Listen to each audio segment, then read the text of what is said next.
It's...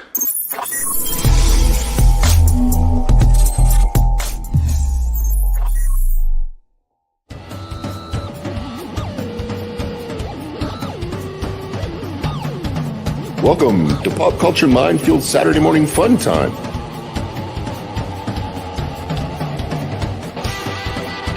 This is Zach's telling you to get those breakfast bowls ready because away we go. Boogity boogity. Good morning. Saturday morning fun time. And we're here to have some fun. I'm sad to report that Keith is not here. He's gone to be with his mother today in hospital. Stuff's going on. So just everybody say a prayer for her. We're all worried.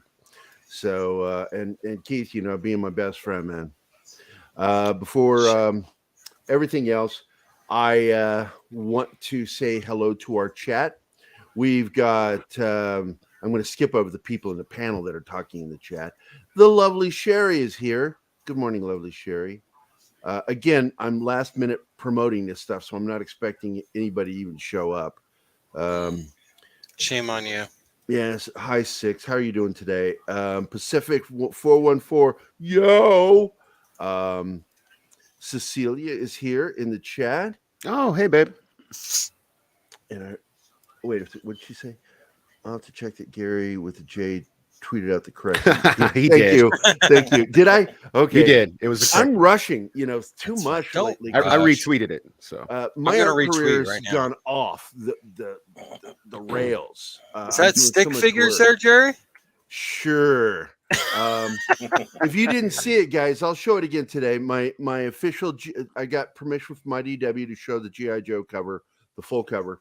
So yeah, they said, yeah, go ahead. It's going to be going on sale. And I'm like, okay, all right. I try to get Tom Waltz from IDW to join us because I've been friends with that guy for 20 years. And oh my God, he meant that, or you meant that? Tom Waltz? Hell yeah. Yes. Fucking love that guy. I don't even know who that guy is. He made my career. He writes the Teenage Mutant Ninja, co-writes the Teenage Mutant Ninja, and that's kind of cool. Is the comic version of a showrunner. He's the for the Teenage Mutant Ninja Turtle. God, I can't talk this. God, he can't even talk, dude. Jeez, how are we gonna get through this? I like that dirtle. The dirtle. I'm thrown off by what happened with Keith this morning, but gotcha. We'll trudge through this and make it somehow. I came in late. Is you said that Keith won't be here because his mother is she's in hospital. Okay. Oh man. Yes, I say it the English way. I don't say in the hospital. I say in hospital. In hospital. What? Why say more words than you have to, right? Yeah, well, it's definitely. Just I learned weird things and how to pronounce certain words, and some of my friends are really annoyed by some of the ways I phrase and say things because I grew up on English stuff, and I can't help it. Like sexual and jaguar. I don't say that. I also know how to pronounce aluminum, and I mock all my English friends that say aluminium. I'm like, England added a vowel that doesn't exist. It doesn't fucking exist. Purple will be here in a few minutes, and I'll go after on that. You watch. I'll do it. But you know, there was a lot of cool stuff that I ran into last night, and I kind of wanted to, because you know, I'm a big Phil Collins fan. You know, I grew up in the 70s listening to Genesis, and by 1980 we got exposed to Peter Gabriel's solo albums, of course. But Phil launched his solo, and his first two albums were amazing. I couldn't stand his the sold out, bought in albums later. They too much synth, too much pop. His first two albums were really good, a real fusion of styles. And In the Air Tonight, you just can't beat that. I mean, he single-handedly made drums a lead instrument, which I was happy about because I was a drummer at the time. So I got to focus more on drum-centric songs with our bands. And when I write, the first thing I write is my drums.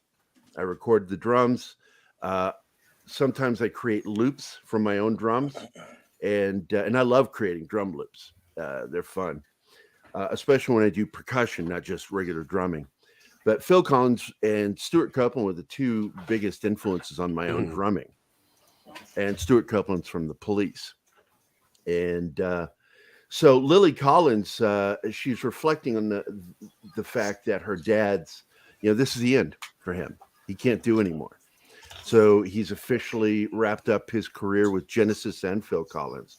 And on April 11th, Access Hollywood. What? 6 in the chat. I bet Gary was exposed to a lot of paint chips as a toddler. I don't know. It might be true. I love it. Oh, man. I love the chats. Yeah, I mean, when I'm sorry. It was a total squirrel moment there. So I'll wait till we're done. Sorry. Because I want to show this. Because I love Phil Collins, man. And seeing this guy's body deteriorate the way it did so quickly. I know. Yeah, no shit. Because it just seemed like a few years ago, I watched him do a live drum session, and now he can't even hold drumsticks anymore. That sucks. No, he looks so wasted, sadly. Wasted away. Doesn't his son do the drums? Oh, sorry. Yes, his son, when he did the latest stuff, his son jumped in and did the drumming for him. Yeah. And his son's a really good drummer. It's like Ringo Starr's son. I think both Ringo and Phil's sons are better drummers than they were. Well, it doesn't make much for Wingo. Wingo? What the fuck are you talking? Ringo. Ah. Oh, I'm sorry. You got Hertz Rent-A-Lips this morning. Yeah. So you can't well, you're the one that said turtles. All right, here's that interview. I really want to catch this. Oh my God, I love it. You're wearing my colors and Ashley's colors in your suit. I try to do a little something. It's amazing. But it's from Macy's. I'm just trying my best. You look good. What are you wearing? I'm wearing Prabal Garang. God, look at those boobs. But I love your Macy's suit. She really does. I think have it's nice amazing. Thank you very much, darling. Now you are iconic. What's up, man? On this show, now tell us, have you kept any? Have you took anything from the set? Any of these outfits? Oh, I've tried to take far more than I've been allowed to, but I sadly was not able to. I mean, who is she? A bag here or there. Phil Collins' daughter. I have. Oh, okay, gotcha. Okay. See how much I was paying attention. When they sprayed paint on me, I have that dress, but otherwise, not got an many of amazing the voice, ready to too. wear. So nothing really very practical. Listen, you got renewed for season 3, season 4. You got pulled now. So whenever you want to get She's a singer? 3 or 4, I want you to go ahead. She's an actress, but she has sung in film. Now listen, when you heard that you guys were getting renewed for season 3 and season 4, like how exciting was that? And how did you celebrate that news? Were you like jumping on the couch? Was you calling your family? Like how'd you celebrate? I was. God, what's up with the excited. camera work here? I got this phone call and Darren called me. And he said, "So it's Access Hollywood news, we teeth fetish, and we got it's an intern." And I was like, "Oh my God, amazing!" And he goes, "And 4." It's a and I second was like, unit camera person. When did that happen? And I the was lesser so known excited. celebrities. And I'm so thrilled to get to be Emily. For Cameraman Shaky O'Dole. Listen, Lily, as you move your hands around, I'm smelling the fragrance. Like, what are you wearing tonight? You smell so It's just my vagina. Yeah. Well, I'm wearing. Gary said what I was thinking. The face of, but I also do smell that, and that one smells. It's like a combo of me plus somebody else, and it's really lovely. Like, wait a minute, another one I can't pronounce again, but I'm like, you smelling good, girl. Like, listen, what can you tease us for the next season? I mean, is there going to be another season of what?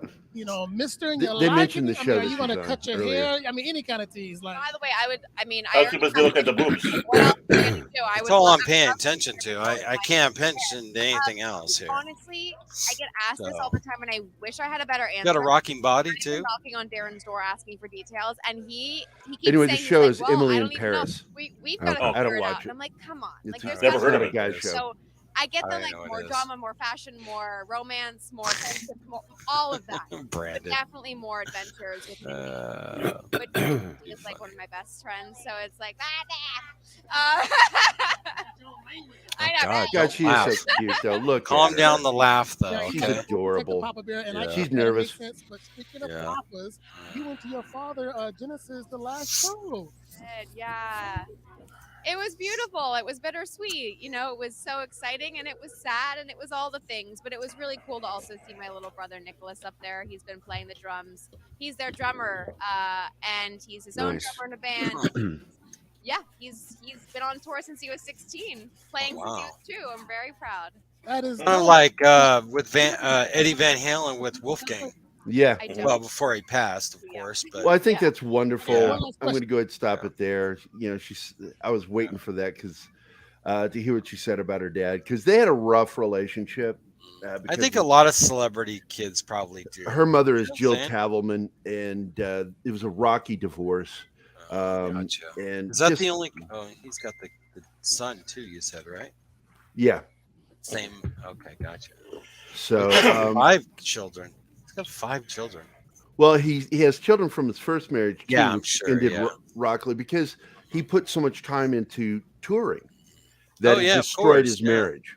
Yeah, right, And his first 2 albums, he has to pay half to his ex-wife because every song is about her.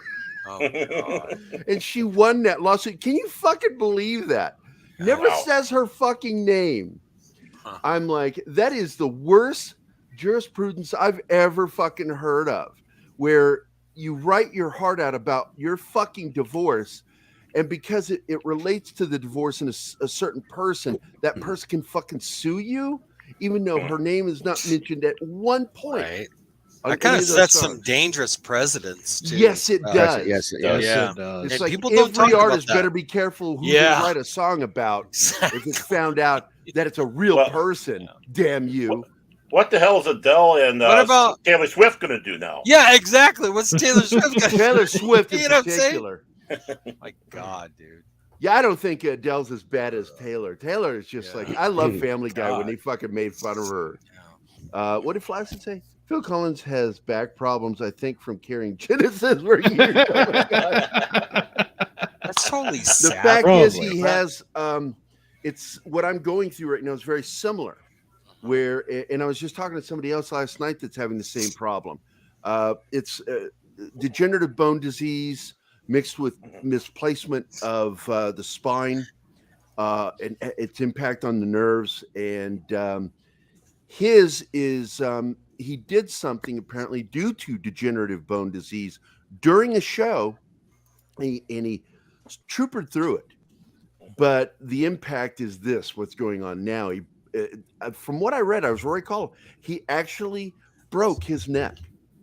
Wow! While doing a show, and Who is this? That's how bad the disease was in his neck. Who is this again? Phil Collins, guy we've been talking about shit. for the last 10 minutes, bro. All right. Usually, look at that. I love this. This is making me giggle on the inside. That the one guy who usually asks, "What are we talking about again?" is explaining to the other guy.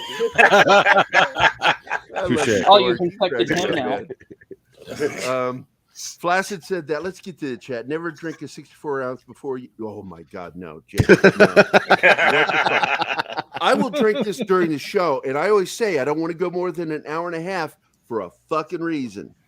Of course, I didn't fill it up today, so I'm not drinking. Depends. I've joked about having a condom catheter on during shows. Oh I said, no, I'm good to go. Don't worry, I've got a catheter on, a little condom one. Catches all my teeth. God. Yeah. Could you imagine sitting and doing a show and that wafting up? As you're doing magmatic urine smell. Let's see. Gary, We have a super chat. Yeah, Jacob, if you didn't hear, I said earlier, Keith's mom's in hospital. Everybody that loves Mexican Keith, Iron please Man. say a prayer for him, because I am really, I'm so scared for his mom right now. So, and that's why he's not here today. Pat, I hope In the Air Tonight is about her, bitch. It is. Oh, About her. That story you heard about somebody drowning and all that shit, it was bullshit. Phil has made it clear. He's told it many a time. Every song on that first album is about his wife. And the Mexican Iron divorce Man is and awesome. the pain. wow. Let's see. I am better than Phil Collins. Gary, no, I never said that. Fuck you, Kyle. What's this obsession with talking about Phil Collins today? You didn't well, have a real fucking. I lineup love to Phil talk Collins, about? first of all, and there was that news story from Access Hollywood. Oh yeah, yeah. Are you I mean- not on the show? Are you? I feel like, are you fading in and high, out? bro? Are I mean, you normally- fucking No. high? Yeah, you're acting like me on a normal I have day. to be clean, guys. Yeah, I work what for the the feds. Okay. Oh, okay. What's happened? This is Bizarro World. Oh wait, he's with the Right? FBI. Everybody Oh, stop God, no. talking. No, I'm just kidding. Federal boob inspectors? Fuck Oh, yeah! Hell yeah! Yeah. If only that's what Gary's it actually stood for. misplacement I of wish, spine man. is caused by having his head up his ass for so many years. Oh, the love I get is amazing. Right? Mexican Iron Man, you son of a bitch. You gave us $10. Thank you, my friend. And you're a producer on the show. What have you Look got at there's no today? diversity. You're man. producing it live. Right. You are Yeah. live producing the show. And by the I way, love that. too, Justin Normie is pale as fucking white too. So I'm part of this white You're a cracker. ensemble. That's right, I am. I'm cracker too. I am so. I tell people I don't color my hair. I let the gray go. But for my Really? facial hair, you Oh. can't see it. I'm so white, you Uh-huh. can't see my facial hair if That's I don't color it. So I have. Yeah, see, he's You got it have- too. If I You have facial hair? see all this hair, I know, right here, right? this is all gray. It's not gray. It's I white. feel you. Yeah, mine's white. Just I like- feel you. it's No, just my like my yours. hair's white, dude, on my beard area, dude. Okay, It when used you to say be gray, red you and mean brown. white. It's Jesus white, Christ. exactly. Oh my God, Jeez. you are Yeah. so. No, I skipped the gray and went straight to white. Yeah, I didn't go to gray. I went straight to white. I'm Yeah. going white. And No gray here- there. And here's my favorite joke of the day. Somebody actually asked me, he says, how's the downstairs? I said, I have no idea. I'm fat. I I gotta used to lift make that. fucking I used tire to up. make that joke all the time. I can't even see my own penis. Well, I've made that joke so many times. Like when Shane Moore, my buddy who's a best-selling author, he was like posed a picture of himself flexing in the mirror, pulling his shirt up, showing his abs. I lost 25 pounds. And I wrote down below, commented, I said, I lost 2 full human beings and I'm still fat. So why don't you suck my dick if you can find it? I feel you there. I've lost a whole human being, and I'm still. He's a fat. friend I of mine, could- by the way. Dude, Yeah. I lost Like another 80 40. pounds, man. But hey, for Mexican Ironman, I do not see that today's live show is embracing diversity, inclusion, equity, etc., etc. Warning: I'm reporting this channel to Disney and Mama Susan for being racist and a racist and Brown Lives Matter.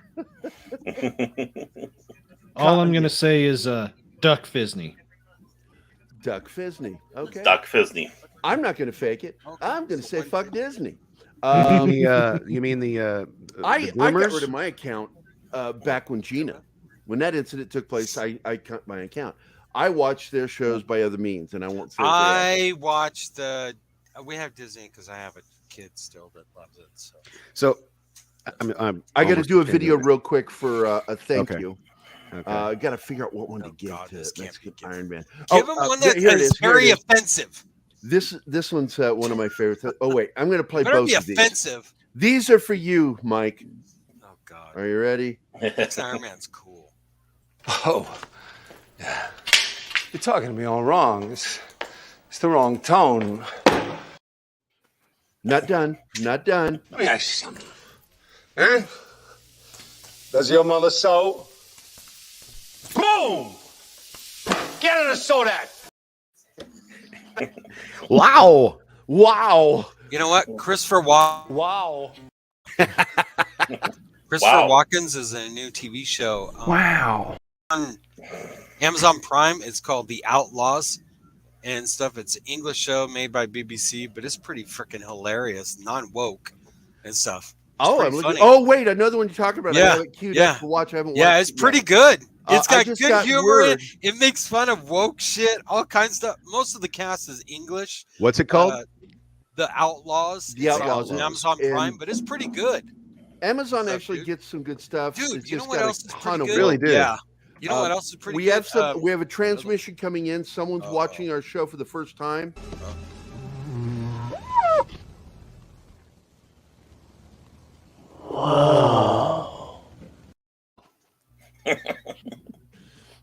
I've been. Hey, look at collecting that. video clips. We got another super chat. Oh, well, let me get Mike. Yes, of course, Mikey. Brown lives do matter. Thank you, lovely Sherry. Because I suspect that you are Hispanic, Latino. Say a prayer for Keith. Yes, please do. Right. I'm not a religious person. I am trying positive really hard. I'm a practicing Buddhist. So. I'm a Taoist. Cool. I've been a Taoist since 1982, and but I mixed it with my Catholicism, and I was a practicing Catholic for years. And so am I. So was I. Somewhere after the kidnapping, my daughter's kidnapping, I started having trouble with my faith, and I'm like, look, man, you've given me some fucked up shit, man. Like, stop throwing shit at me, or I'm going to stop believing in you. It's that goddamn twitch you keep having there. Then I got the PTSDs, and I got the ADDs, and all those other things diagnosed. And I'm like, that's it. I'm done. I'm done believing. Yeah. But I'm trying. I walked away from it. I just got tired of it because I've got PTSD and all that stuff, and I'm just like, shit, dude. They're like, well, you gotta have faith in this and that, and I'm like, what that's like. This shit does not help. Post-traumatic stress is common. It's actually very common for people to get it. Yeah. To get the disorder, you have to have these certain things, the criteria happening when you have your post-traumatic stress. Dude, mine's so bad. I have blackouts, dude. Where you got it worse than me. Mine is just simply days. I get angry sometimes. Oh yeah. I get really emotionally. I almost enraged. My heart races, and when I start reliving moments. And I'm like, I remember going to the doctor, like, what's wrong with me? What's going on? You know, I took us in a dark place one time talking about how I found out about the PTSD. Yeah. So I'm not going to bring it up again, but I had the hallucinations and stuff. A lot about PTSD too. Dude, I went to my regular primary and I said, I think I'm losing time. And he gave me this stupid test and he goes, you are not. But then when I went to go see an EMDR specialist, stuff like that, I am one of 3% in the world that actually have blackouts. Yay me! That's crazy. I've the never thing, had I have that.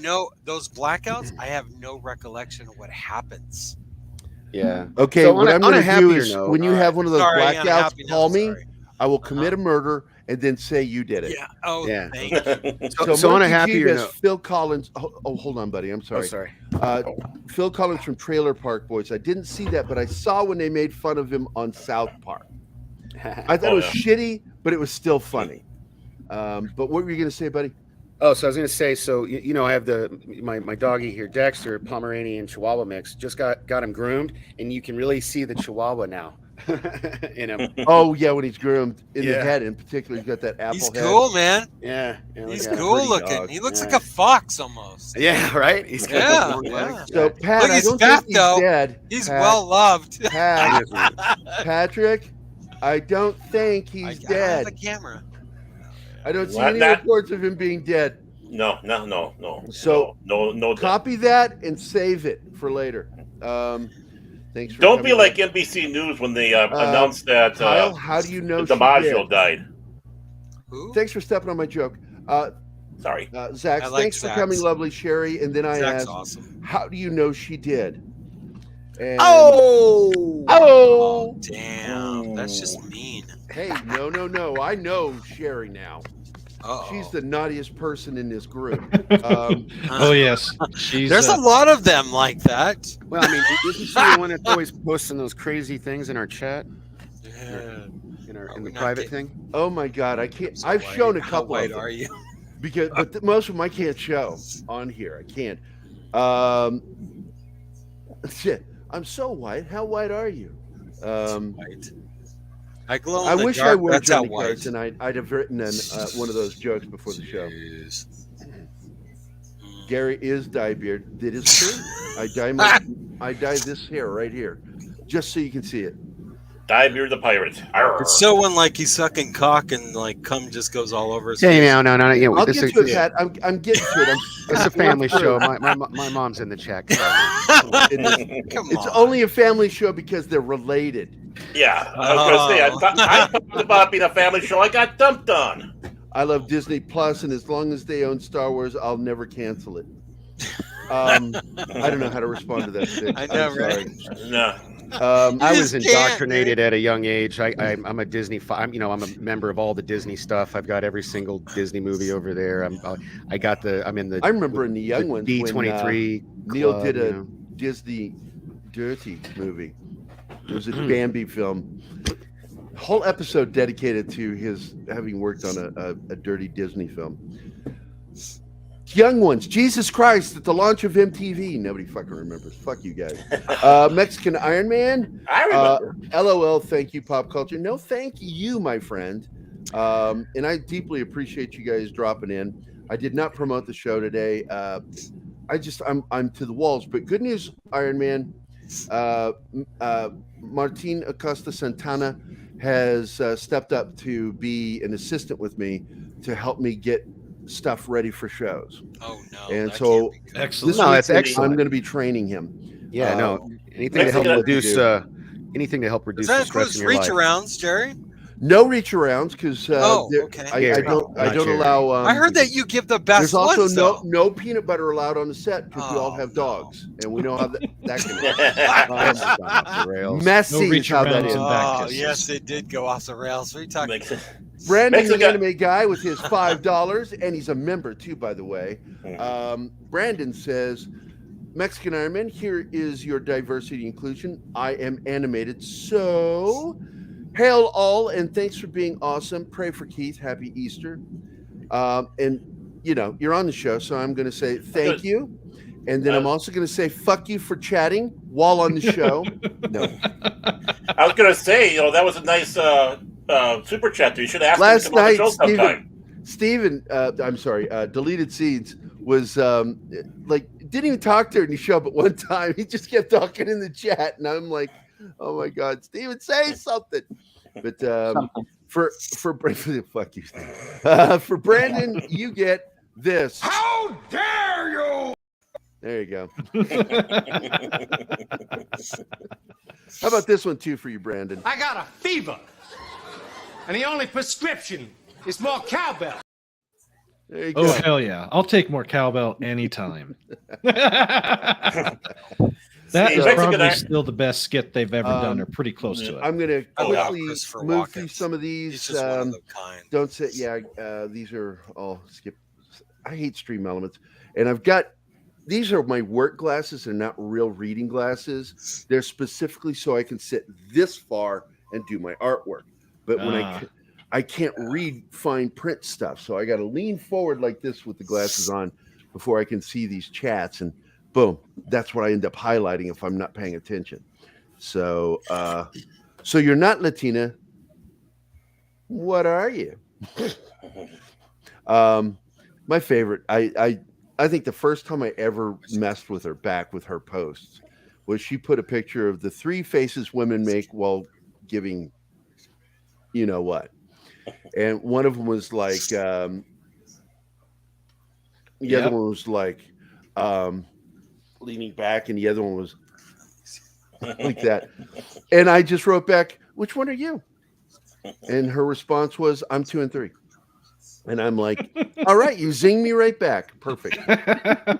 Yes, she does have that that ability. And there's a reason why I started calling her the mistress of memes, because holy shit. And here's, I'm going to tell you this right now. Dirty. Parrot's fun. Here. Dirty. Parrot, I got to tell you, there are moments when she fucking outdoes you in the chat or in the private.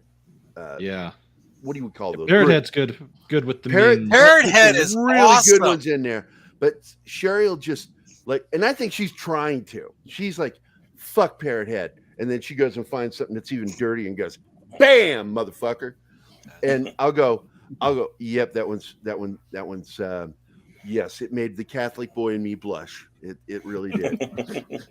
Hey, wait a minute, Parrot Head. I'm not as I'm nowhere near Gary or Barron's age, so you can't call me that. I'm not to that. I'm not to that stage yet. Whoa. So I it's at that moment when I go, fuck you, Brandon. And I love you too, Gary. So the Padawannabe, I have to. It's hard to say. Padawannabe. Yeah, that's. I'm not an ist. I'm more of an ish. There you go. That's funny. And she just complimented you, Brandon. Oh, thank you, Sherry. When you give up on God, He'll give up on you. That's not what my priest told me. He told me the opposite of that. Yeah. So, same here. You know, he's like, when your faith is low, you know, He's still there, whether you like it or not. Loving you and loving you. What is this? Is this a love fest between Brandon and the lovely Sherry going on? I swear to God, what the fuck? Get a room. Jesus Christ. Yeah. This segment of PCM brought to you by OneUpsmanship.com. It's true. The Dork Knight, there, my bugaboo, he looks so handsome. Yeah, oh, that's CC. That's why. Well, that's because he doesn't have his camera on. That's why. Well, oh, I'm never going to get caught up on this. This is what drives me crazy. Not having a director. See what Parrothead put in the chat. Yes, it was a family show. God. Oh God, those are beautiful. But I heard that there was no curtain call. I don't all right, care. everybody, No. raise your hands. Who likes me? Jason. Oh wait, what did Mexicans say? Next time you super chat while you're on the panel, come in and chat. Next time you're required to pay Jerry $50 for no super chat. Yeah, that's why I don't do it. Shit. Mexican Iron Man's sitting here to make sure Okay. Gary behaves and wonders what the hell I'm doing on the show. Can I address this one real quick? Yes. Six says, I play a drinking game. Every time Steven talks, I take a drink. I've been dead sober for 2 years. There you go. Fucking drink. I did a show this morning where I spoke for 83 minutes fucking straight. So, you know, you would have been There hammered. you go. You'll get her drinking. That's true. Greetings and salutations to you too, Pops. Good to see you, man. Phil TMT is here. Hi. And if you didn't hear Phil, I am trying to convince Tom to let me do some art for Teenage Mutant Ninja Turtles. Oh no, that can't be good. Because I got my G.I. Joe cover. Can't be good. I want to work on that. And if I get a chance, if I do a pinup, I'd actually like to. Why do don't the you do film. something original, Jerry, instead of doing something that's already been created? Do you not know what I do for a living? I have no fucking idea. I just I'm a thought you comic were book just... artist, illustrator, Dude. and I do You book are? covers and movie posters. You are? and storyboard movies. What?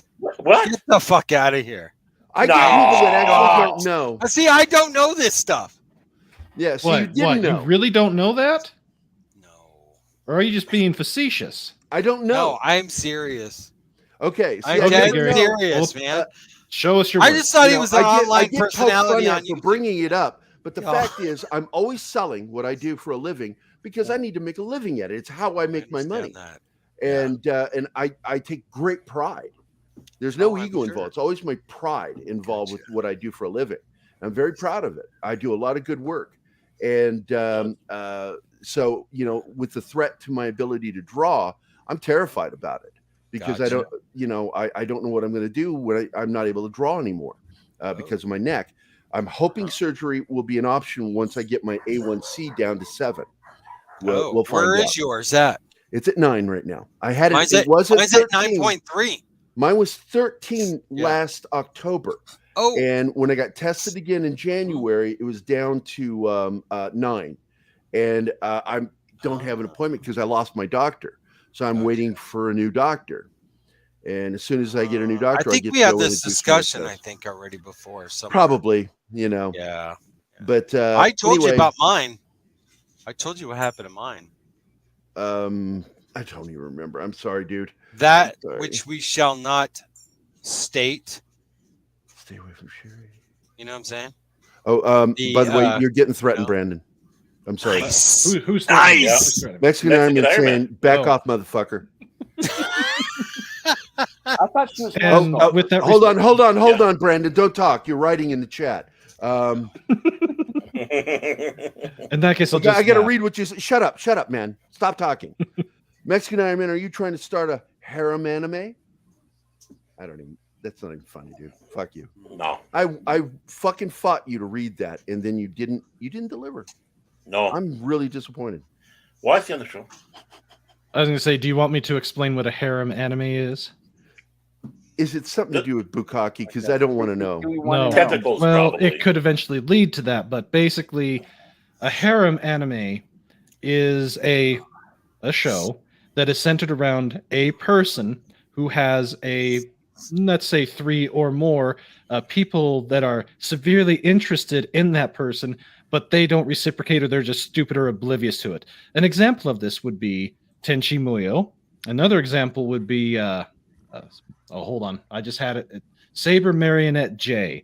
So basically, Mexican Iron Man would be the lead character, and then he has all these women chasing after him, trying to show him their affection, fighting each other for his affection, and yet he is completely oblivious to it, doesn't reciprocate, and doesn't.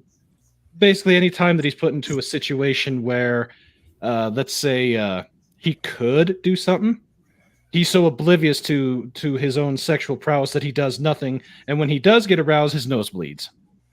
Brandon, that was about 1.5 minutes of my life I cannot get back. Yeah. Very much.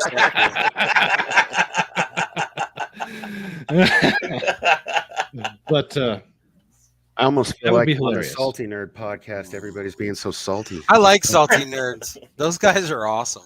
Yeah. I'm salty without the moniker. We know this.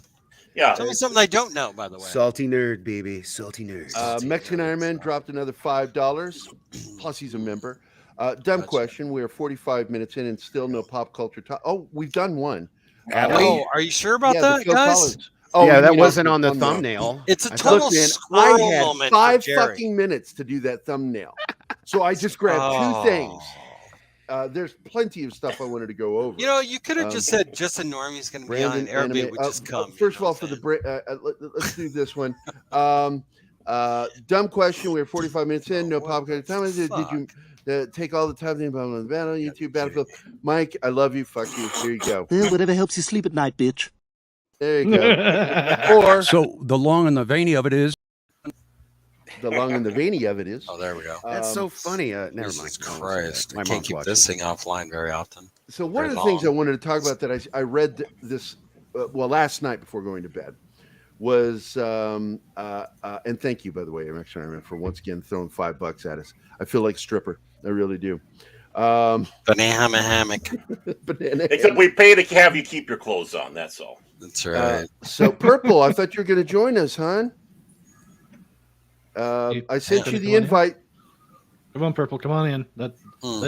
We got to balance out the old men with the lovely. We got to do that. Hey, yo. Yeah, you are such an asshole sometimes. Yeah, we got a bunch of old, fat, white, gray-haired guys on here. Hey! You don't know what I It look is like. a gnarly sausage party. I am assuming your sexual identity. Share screen. When I say assume it, I mean I'm going to become normie. I know the anime guy looks like. Oh no! What is this? So, this I'll is the article I read I'll this change morning. my avatar. Well, let me tell you here we go. Here. So John Wayne changed Pacific Rim, and I was really kind of like, "What?"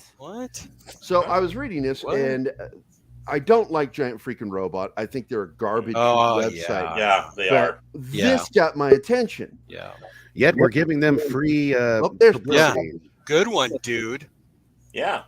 So Pacific Rim was a surprise hit when it came out in 2013. Really? We didn't know that. Leave it to fantastical director Guillermo del Toro. We didn't know he directed that to create a world of giant robots and monsters that just drips with style. Oh my God, this kind of writing is what drives me crazy. It's horrible. Yeah, it's terrible. No. In previous interview with New York Daily News, all their shit is just speculation. There's Toro nothing talked about behind his it. process when he collaborated with the design team to create the giant robots known as Yeagers in the Pacific Rim. In particular, he talked about Gypsy Danger, the Yeager piloted by the protagonist Raleigh and Mako in the movie. Gypsy Danger's movements were apparently inspired by John Wayne. That's interesting because he had a really cool swagger. Yeah, really? Yeah, I don't know if they're going to show it here. Yeah, well, you know that John Wayne actually. I read that it was from an injury. that caused him to walk that way, and it made his career. He had this. I figured it was from riding horses all those years. Yeah, they're not going to show it. They're not going to. Someone said, I think I read, if I'm not mistaken, that John Wayne actually met Wyatt Earp.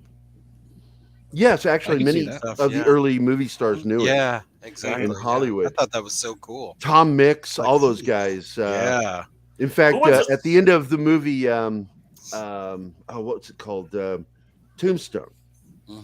Yeah. At the end of that, in the narration, he says, and Tom Mix attended his funeral, and it was said that he wept. And I thought that was kind of cool. Who was the one that was became a sports writer? That was the old time Western cowboy. I remember. I don't recall, but I know that later a movie was made with. Keith is here. Well, hey, Keith. Good morning. Oh, thank God our diversity is here. Good morning. How you doing, man? I'm going to ask you a bunch of questions. Are you in the car outside or what? I'm getting in the car right now. I want to have them answered immediately. I won't bug you about what happened. We'll just go on with the show because I know you want to keep that stuff private. So being in the car because Jesus Christ, you're killing my ears. On, man. I gotta. In fact, that's it. I gotta mute you for a minute. Get in. Shit. You in yet? Yeah. Okay. Oh, that's good. So, we just talked about the Pacific Rim connection with John Wayne. That Guillermo del Toro modeled the action and walking style for what was the character's name again? I forget. Gypsy Danger.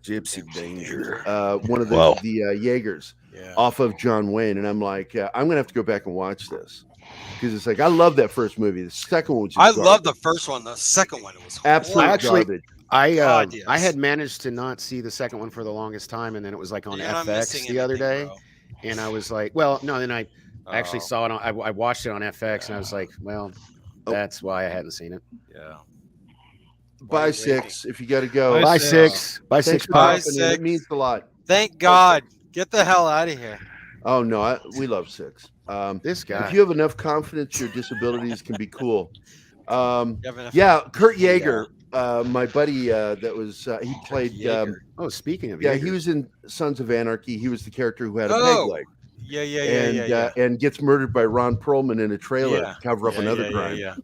And gotta love that. It was like really funny because I talked to Kurt Yeager when he found out that he was gonna die. He says, "Yeah, I'm on the set. I just found out I'm dying." That sucks. That's got to be. I'm gonna miss that paycheck. Shit. Well, did it get syndicated or does he get royalties or do you know? I don't know if he's one of them that gets royalties. I know that the main cast are that. I don't think his supporting character gets royalties. Dude, but you know what? That Mayan spinoff is not very good.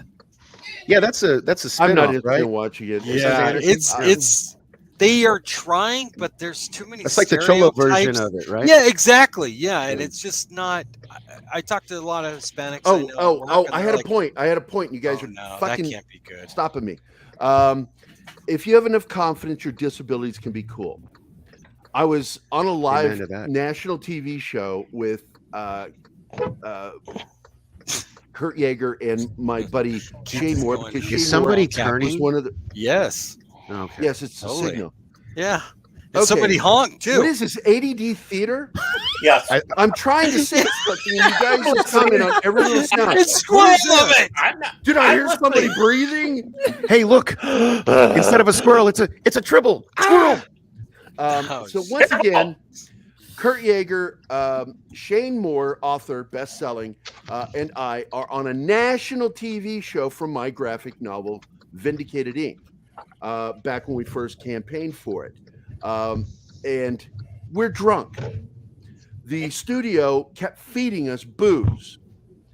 And that's what's Kurt, while we're on our way to go from the green room to go out to the live set,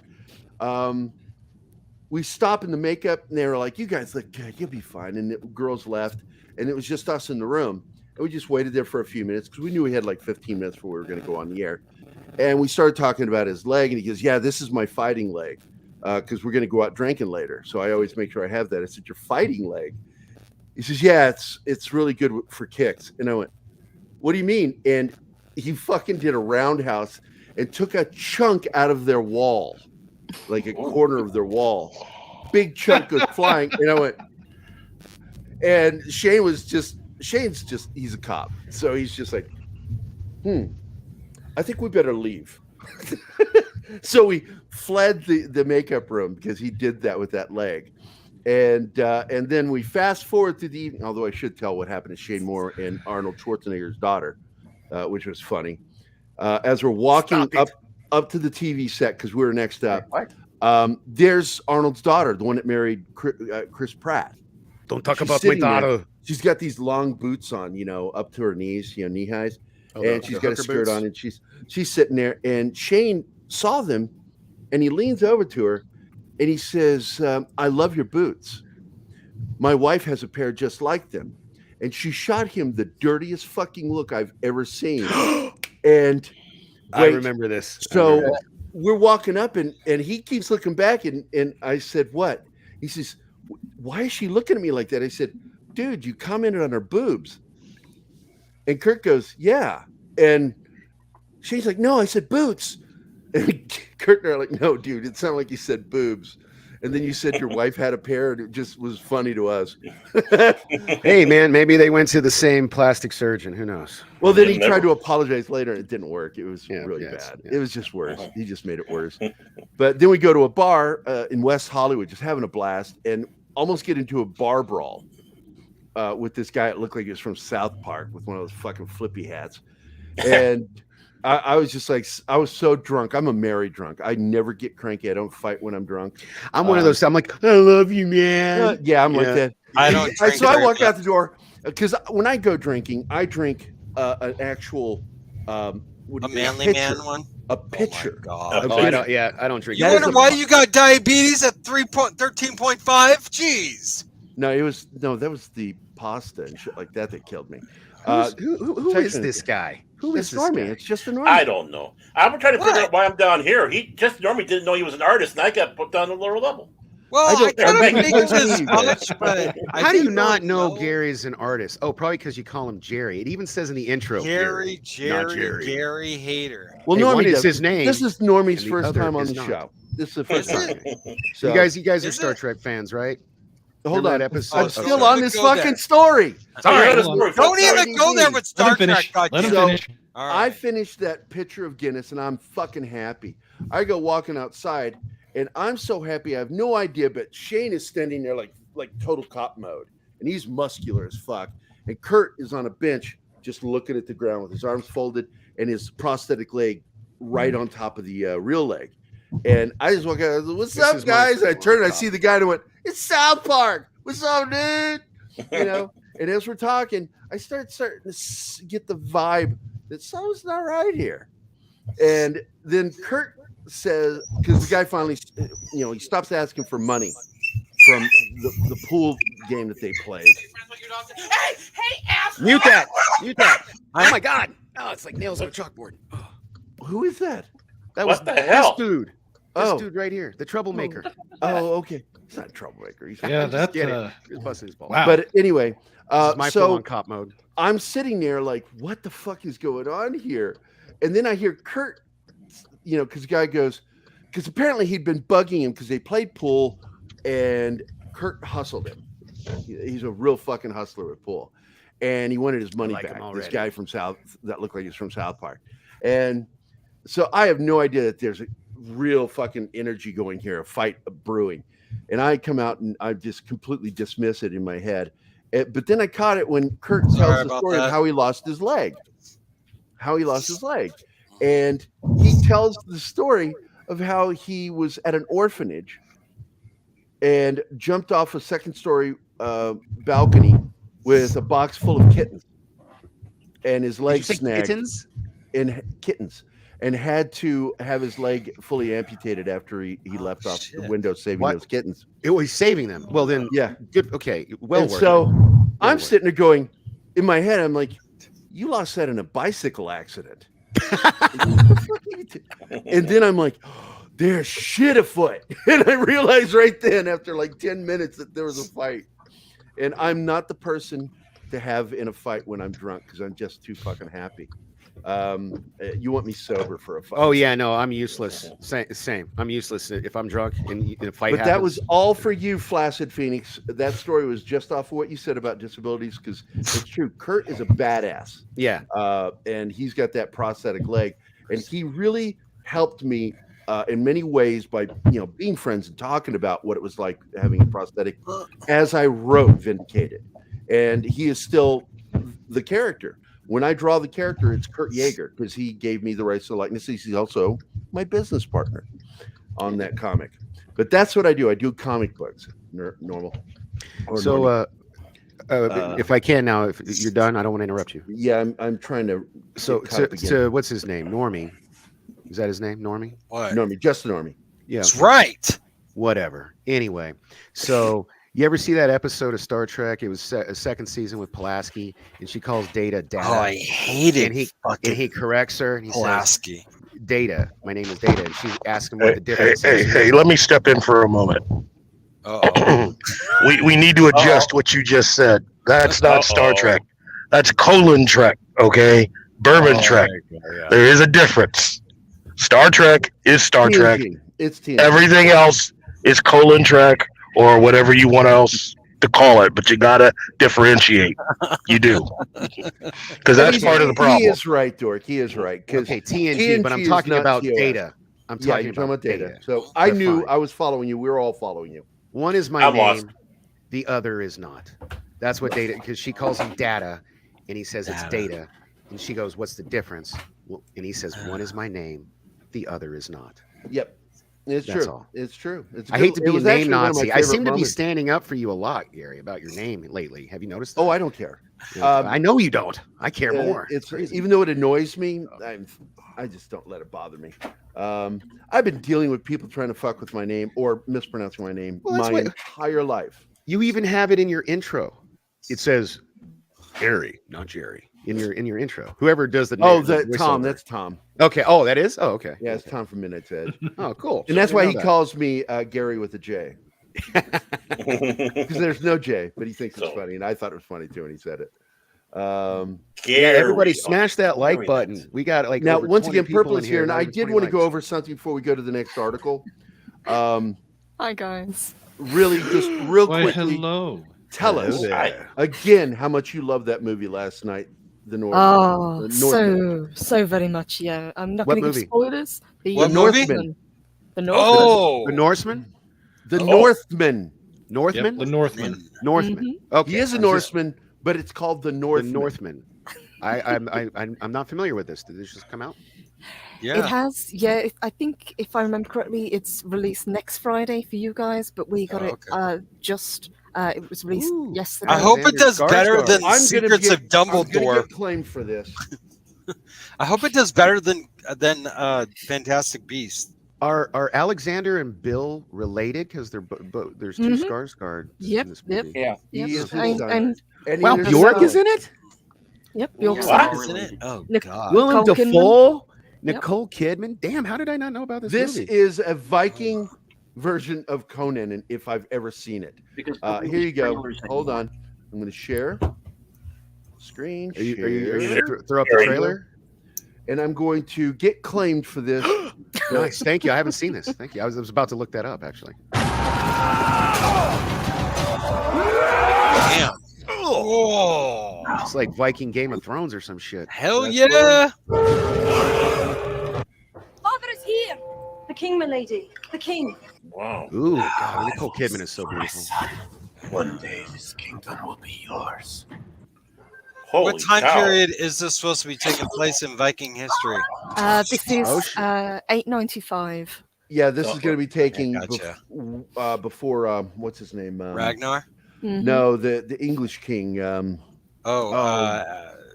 Godvinson. Arthur. For that. Hey, Vader's in the chat. Hail Vader. Sorry. But anyway, we're so ADD we can't even make it through a fucking trailer. So you keep pausing it or skipping or something. I'm doing it to try to avoid getting claimed. Oh, that's not going to work. Yeah, he has to keep it from shutting it down. Yeah. Because they could shut Fucking the show YouTube. down. Fucking YouTube. To find what was stolen from me. What is that? And this is what reminds me of Conan. So I missed this. I guess Ethan Hawke Because got he killed. goes through the exact same birth experience as a character that Conan went through in the original Conan the Barbarian. That's a great pause you just did. Look at that guy. That's great. Beastly, man. Yeah. And, that's and gonna I'm gonna freaking stop trigger it there. so many people. I'm going to stop it there because Purple made a perfect comment last night when we were talking that this is a masculine film. Mm-hmm. Oh, dude. Okay, I'm going to go and watch that trailer. No check boxes. Mm-hmm. And Ethan Hawke is in this, which blew my mind because Ethan Hawke is a checkbox kind of person. Yeah. So that he is in a manly film. Why is he all of a sudden back in movies all of a sudden? He's not that good. Well, he's never left. It's just he went through this artsy fartsy period of doing like he was movies. never a good actor, period. He's okay. Yeah. Well, let's think about normally I'm joking when I say he's okay. I'm Really? not joking. He's okay. I'm really not. I really don't think he's all that great. Yeah, I don't think he pulls his anybody best in. role. His best role to this day Uh-huh. is the movie that brought him into cinema, which is Explorers. I fucking love that movie. Yep, The Explorers was great. And I can't even remember a movie great he's fun. been in. That's how bad I don't know. He was in the Dead Poet Society. I didn't like him in that film. I like the other kid. He was a better actor, the one that commits suicide in the film. And of course, Red Foreman is in the film playing the kid who kills himself's dad. And I kept waiting for him to call him a dumbass. Red Foreman was in the original freaking RoboCop. RoboCop. Mm-hmm. Oh yes, that guy. Been a lot of stuff. So he's done. He has been in a ton of the various forms of Monkey Star Trek. Jeebus, you saw it? Yeah. Yeah, he has, hasn't he? Shit, I forgot about that. I keep forgetting. Is he in the UK? Monkey? I'm not sure where he's at. It's not opening for us yet. No, but I gotta see that one. I'm just taking a look at the costuming in there. Is like, wow. Someone did a lot of work. Squeaka is here. Hi, Squeaka. I don't think Northman will be shown in China, will it?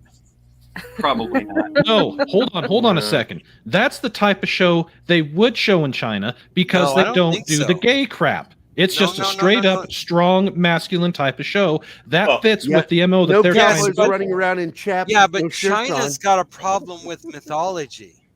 And Well, China's they got consider problems, it period, but- magic. Well, I know that, but their censors are really weird about that sort But this is more along the lines of what they would This want. isn't They do mythology. like this the is masculine. more of a story of a period of time. Right. This is a mythology. It doesn't. Yeah. It's a historical. but It's about people who believed in mythology, but it's not about mythology. So I wouldn't be surprised if it gets shown there at all. But I don't think it will be. I doubt it. There's censors. And then what's going on in Shanghai? Who knows? Oh, it's so bad over there right now. So bad. I've got two Wow. friends over there. That- I so this haven't movie heard comes from out. in 3 weeks, and it's got me worried. I've got a People couple are starving friends. to death. They're jumping off buildings. Yeah. They're starving. bagging domestic animals and No Mexican Iron Man. But we're not It's gonna the, bring this ADD show down. Theater. yeah, exactly. Yeah. So hey, So I just watched that trailer. That movie looks awesome. Comes out next week. I am definitely going to see one? that. I'm glad. Yeah, I'm so Northman. totally gonna see Well, that. Yeah. Hold on just a second. Hold on a second here. Since Purple has seen it, we've gotten just a little bit of a feel. What else would you say what is about your it? yeah. What can you say without from spoilers? without Yeah, spoilers? without spoiler-free giving a review. spoiler? Just tell us what you think. Without spoilers, if you are a fan of Robert Eggers' work, if you like The Witch, if you like Lighthouse, this is all of those films taken to the next level. He's done a heck of a lot of homework. He said that this is the most ambitious film that he's done in regards to taking the history and the setting, getting it right. And I thoroughly believe that. The cast is fantastic. Music is brilliant. That's cool. It's just a really fun film to watch. Definitely. Yeah, I'm definitely seeing it. So that's cool. Yeah. That's awesome. I love it when the directors do stuff like that because you know what? And they try and stick to history as close as possible, and I really appreciate that a lot. Vader's such a smart ass. Yeah, I know he is. Love you, Vader. Vader's weird. Vader, actually, 3 people do call me not Jerry. I hope you're feeling better, man. I really do. Yeah, me too, man. I heard you were Why? sick. What happened to him? Well, you have to worry. He's I under won't. the weather. Don't worry, not Jerry. I won't do that. Is it not the that shall we not name? The Rona? I hope not. Yeah, Shit. I hope not. Okay, Yeah. just saying. No, I do have a friend that just was diagnosed with it today, and he's one of the big Blade Runner guys, and so sending out my prayers and thoughts to you, Mike. It seems to be not Mike as Lester. bad. The president of my charity, he got it last week, and he just got tested the other day, and now he's clear already, so that's good. But he didn't. Even I get know, tested every Monday when I go into work. So. Oh, you got one of those jobs? Okay. I work for the DoD, federal government. So. Yeah. Well, yeah. There you go. I knew I. We have our own. No. I'm a contractor. I actually work. Yeah, you fucking so yeah. pig. But no, we have our own med group on base, and so they. Wait a minute. Mexican. I'm laughing at 74 Mexican. has a right. I'm going in right now to look at the check because I thought you were. How does the producer of the show not have a wrench? Come on. Gary did something probably. This is why he needs an assistant. Oh shit! I actually banned him. Nice. All hail. Good luck being mean to me on streams. No, I'm Mike. No. I thought you were. So, hey, some kid was talking to me the other day about something called Twitch. Do any of you guys do that? And what is it? No. Okay. No. When my daughter It's a got gaming that on her thing. phone, I gaming removed it. All right. Yeah. Here's the short and long of Twitch. It started primarily as a platform for gamers to do their streams. They've kind of gone off on that, and a lot of the more OnlyFans type people that don't actually want to do OnlyFans live there, like Amaranth. But she's a special brand of special. So what about all the hot tub girlies? I need to respond to your long and short of it. So the long and the veiny of it is. Cece says that to me. The long and the veiny of it. Does Amaranth fart in the jars on Twitch? Is that what she? I don't think she does it live, but supposedly she sells it. What the? There's too many of those e-thoughts out there that do this weird shit, and Twitch is supposed to be for gaming. That's what. Yeah. If I ever was to do a gaming type stream. Oh, which one am I bet you about? Steven Seagal. That's Steven Seagal probably does it, right? So what is the one I'm thinking about where you can have short TikTok? TikTok. That's TikTok. One of them. TikTok is a Chinese platform. No, I think it was Vine is what you're probably thinking of, but it's gone. Yeah, whatever it was, I deleted off my daughter's phone. I'm like, get that fucking shit off. Yeah, my phone. TikTok is the modern Vine, and definitely don't do TikTok. TikTok ran by China. China asshole. Yep. And their propaganda too, big time against the Dude, US. did you guys hear? Speaking of this, did you guys hear what freaking Twitter did to Elon Musk after they imposed this they're called a poison pill or something? Well, I don't even know what that is. Okay, hold on. All right, I'll let you explain. They have allowed Twitter does not have two stock types. Most companies that are started like with Facebook, they have your everyday stock that everybody can buy, but then they have a special stock that is specifically for the high roller type investors. It makes it to where somebody like a Zuckerberg can't lose control if somebody was to try to do a hostile takeover. Twitter doesn't have that. So what they did is they basically have said, we will make it to where before any type of anything happens, they will allow other massive investors to invest in basically creating just out of thin air more stocks, therefore diluting what can be done. Right, but it was once one person gets to over like 15%, I think it was. But that's BS. There's no limit. No, there's no limit on the amount of stock that you can have. Had he taken a position on the board, it says the poison pill kicks in if somebody gets.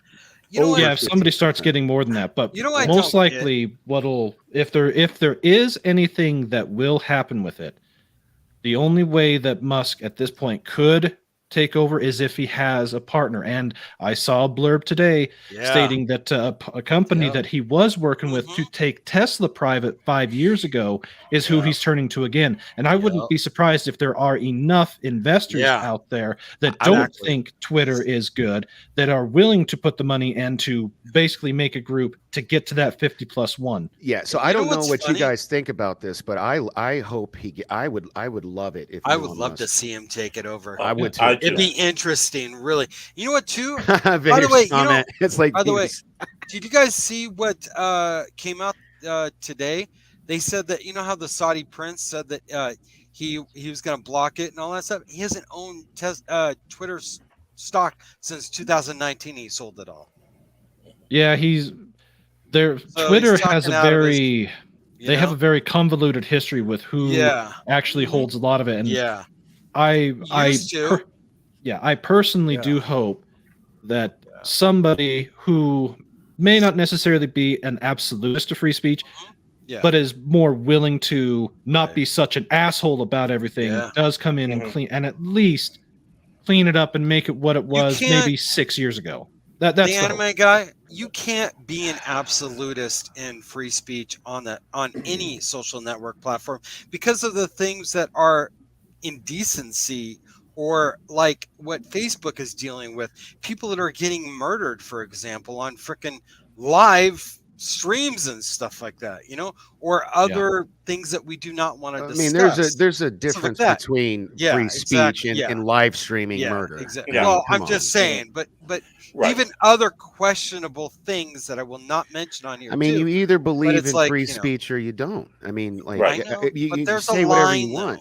There's a Why? line, No, there's a line because all these fucking woke ass snowflakes. No, I understand that. Like whatever happened to sticks and stones will break my bones. Yeah, I totally agree with that. Totally agree with that. I mean, completely different from slander and libel. But it's like, okay, if I want to say like in print, a certain it's liable. Person is a POS. I don't want to get freaking point of sale on Twitter for claiming, because I hurt somebody's goddamn feelings over my opinion. You know what I'm saying? I resent that. In print, it's liable. So anyway, Outer Range is a new I series wanna on see this. Amazon. It's on my. I've watched the first two episodes, and yes, it is. And it's a really weird show. It's like it's sort of like Yellowstone meets the Twilight Zone. Did you say this is another Amazon one? Yeah, it's on Amazon. Damn, yeah, it's on my check. All right. And they had what was it? Jack Reacher. That was good too. I haven't seen that yet. Is it worth watching? Reacher? It's pretty good. Okay. Yeah. I've heard good things, especially I guess about the actor that's playing him, because he's like, I guess, a mountain man. Dude, he is huge, dude. Holy crud buckets, Batman. Yeah. Gary's gone. Woo. He'll be back. Now. He probably lost his internet, because his internet. No, I'm fucking here. I just would like to talk about something. Oh, sorry. Then let's shut up, guys. Yeah. Shush. I kept giving you guys hints. I want to fucking move on, and you guys just like, free speech. It's like, let's forget that. We have a show here talking about stuff. Okay, we're good. Go ahead, buddy. Go ahead, baby. I want you to pay attention to this guy when I cue you that we need to fucking move on so I don't yell at you. Okay, honey. All right. So Outer Range, again, is a Western show that's sort of like Yellowstone meets Twilight Zone. It's fucking weird. Wow. Is it good, though? That's a cool premise. Because there's... at this point, I'm not sure if this shit is going on in his head, but then there's this other character, what's her name? Something Poots, who's camping on the land and is there for a reason that's creepy as fuck. I saw the preview. I don't want to tell you what happens with her, but she causes something to happen, and an event occurs that may be about time travel. Okay. See, I was going to ask, there's a hole in the ground. You see it in the trailers. I'm not giving anything away. There's something up with this fucking hole. Is this dealing with science fiction, or is something dealing more with mythology? of the Native Americans. Is this kind of like Skinwalker Ranch kind of meets Western? There is a feel of the Skinwalker Ranch, but we've not seen any UFOs. What elements of Twilight, when you say Twilight Zone, yeah, like, what do you mean by that? Yeah, like okay, again, there's weird shit happening on this ranch that may involve time travel. That is the Twilight Zone elements. Okay, so it's not an anthology type of thing. No, it's an ongoing series. Okay. This guy, I have it in my queue, played by Thanos, and his two boys and his wife. I'm gonna add it to Lily mine now. Tyler. Yeah, and the acting is amazing. There is a murder, and there is a cover-up, and the cover-up itself is really fucking bizarre. And this show is really weird. That's all I got to say about it. It's good and weird. I'm trying to add it to, like, as somebody who does user interface and web design and stuff. Amazon is freaking terrible. Like, I have such a hard time finding my Amazon Prime Video. It's convoluted. It's very like layer upon layer, and it's like can't find shit. It's like, dude, I'm just trying to get to my Amazon Prime I know, Video. Right? Yeah. I like it's easier to Google it. Is the sad thing. Yeah, no shit, right? Yeah. You know, I like Netflix's interface is way better. It's really good, clean. Yeah. You two are like listening to two guys with ADD that don't know they're on a fucking show. Bye, Vader. Love you, bro. Take care, buddy. I hope you get to feeling better, man. I hope you get to that feeling you're better. Cobra Khan, Cowboys versus Aliens movie. Like, I still am not sure if this is an aliens involved story, because they talk Without about a range? Chronos, and Chronos, of course, is where we get chronograph, the recording of time. Right. Yeah. Okay. Are we still talking about outer range? Yes, we're still talking about outer range. I'm pulling a normie. My bad. My bad. So basically, they start talking about Chronos and how he had ripped a hole in the universe. And she is suggesting, this is both through her and through his narration, that this possibly is that tear that's in the earth. And it's somehow in the middle of his fucking ranch. Did she trigger it? And it's creepy looking when you get up to the hole, because you know how water flows when it's in a tidal pool or something like that. There's this like sawdust, like a Stargate material that's just sort of floating on the surface, and it ripples and moves like water. It's really fucking crazy looking.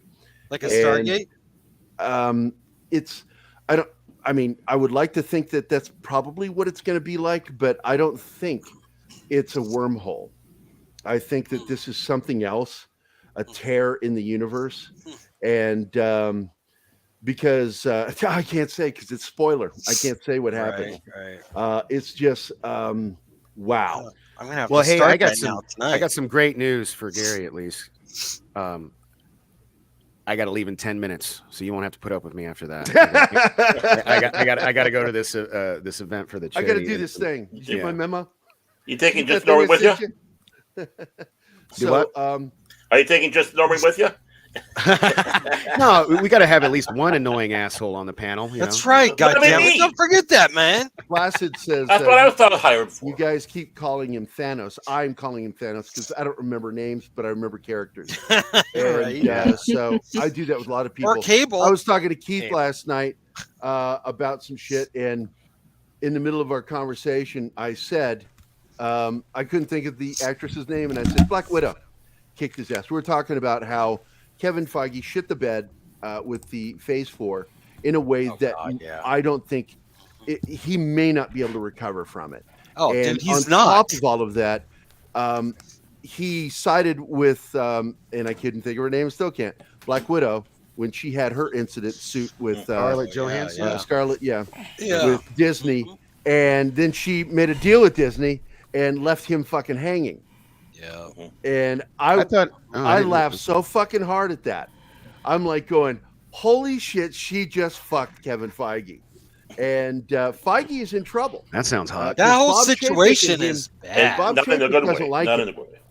Bob Chapek doesn't like him.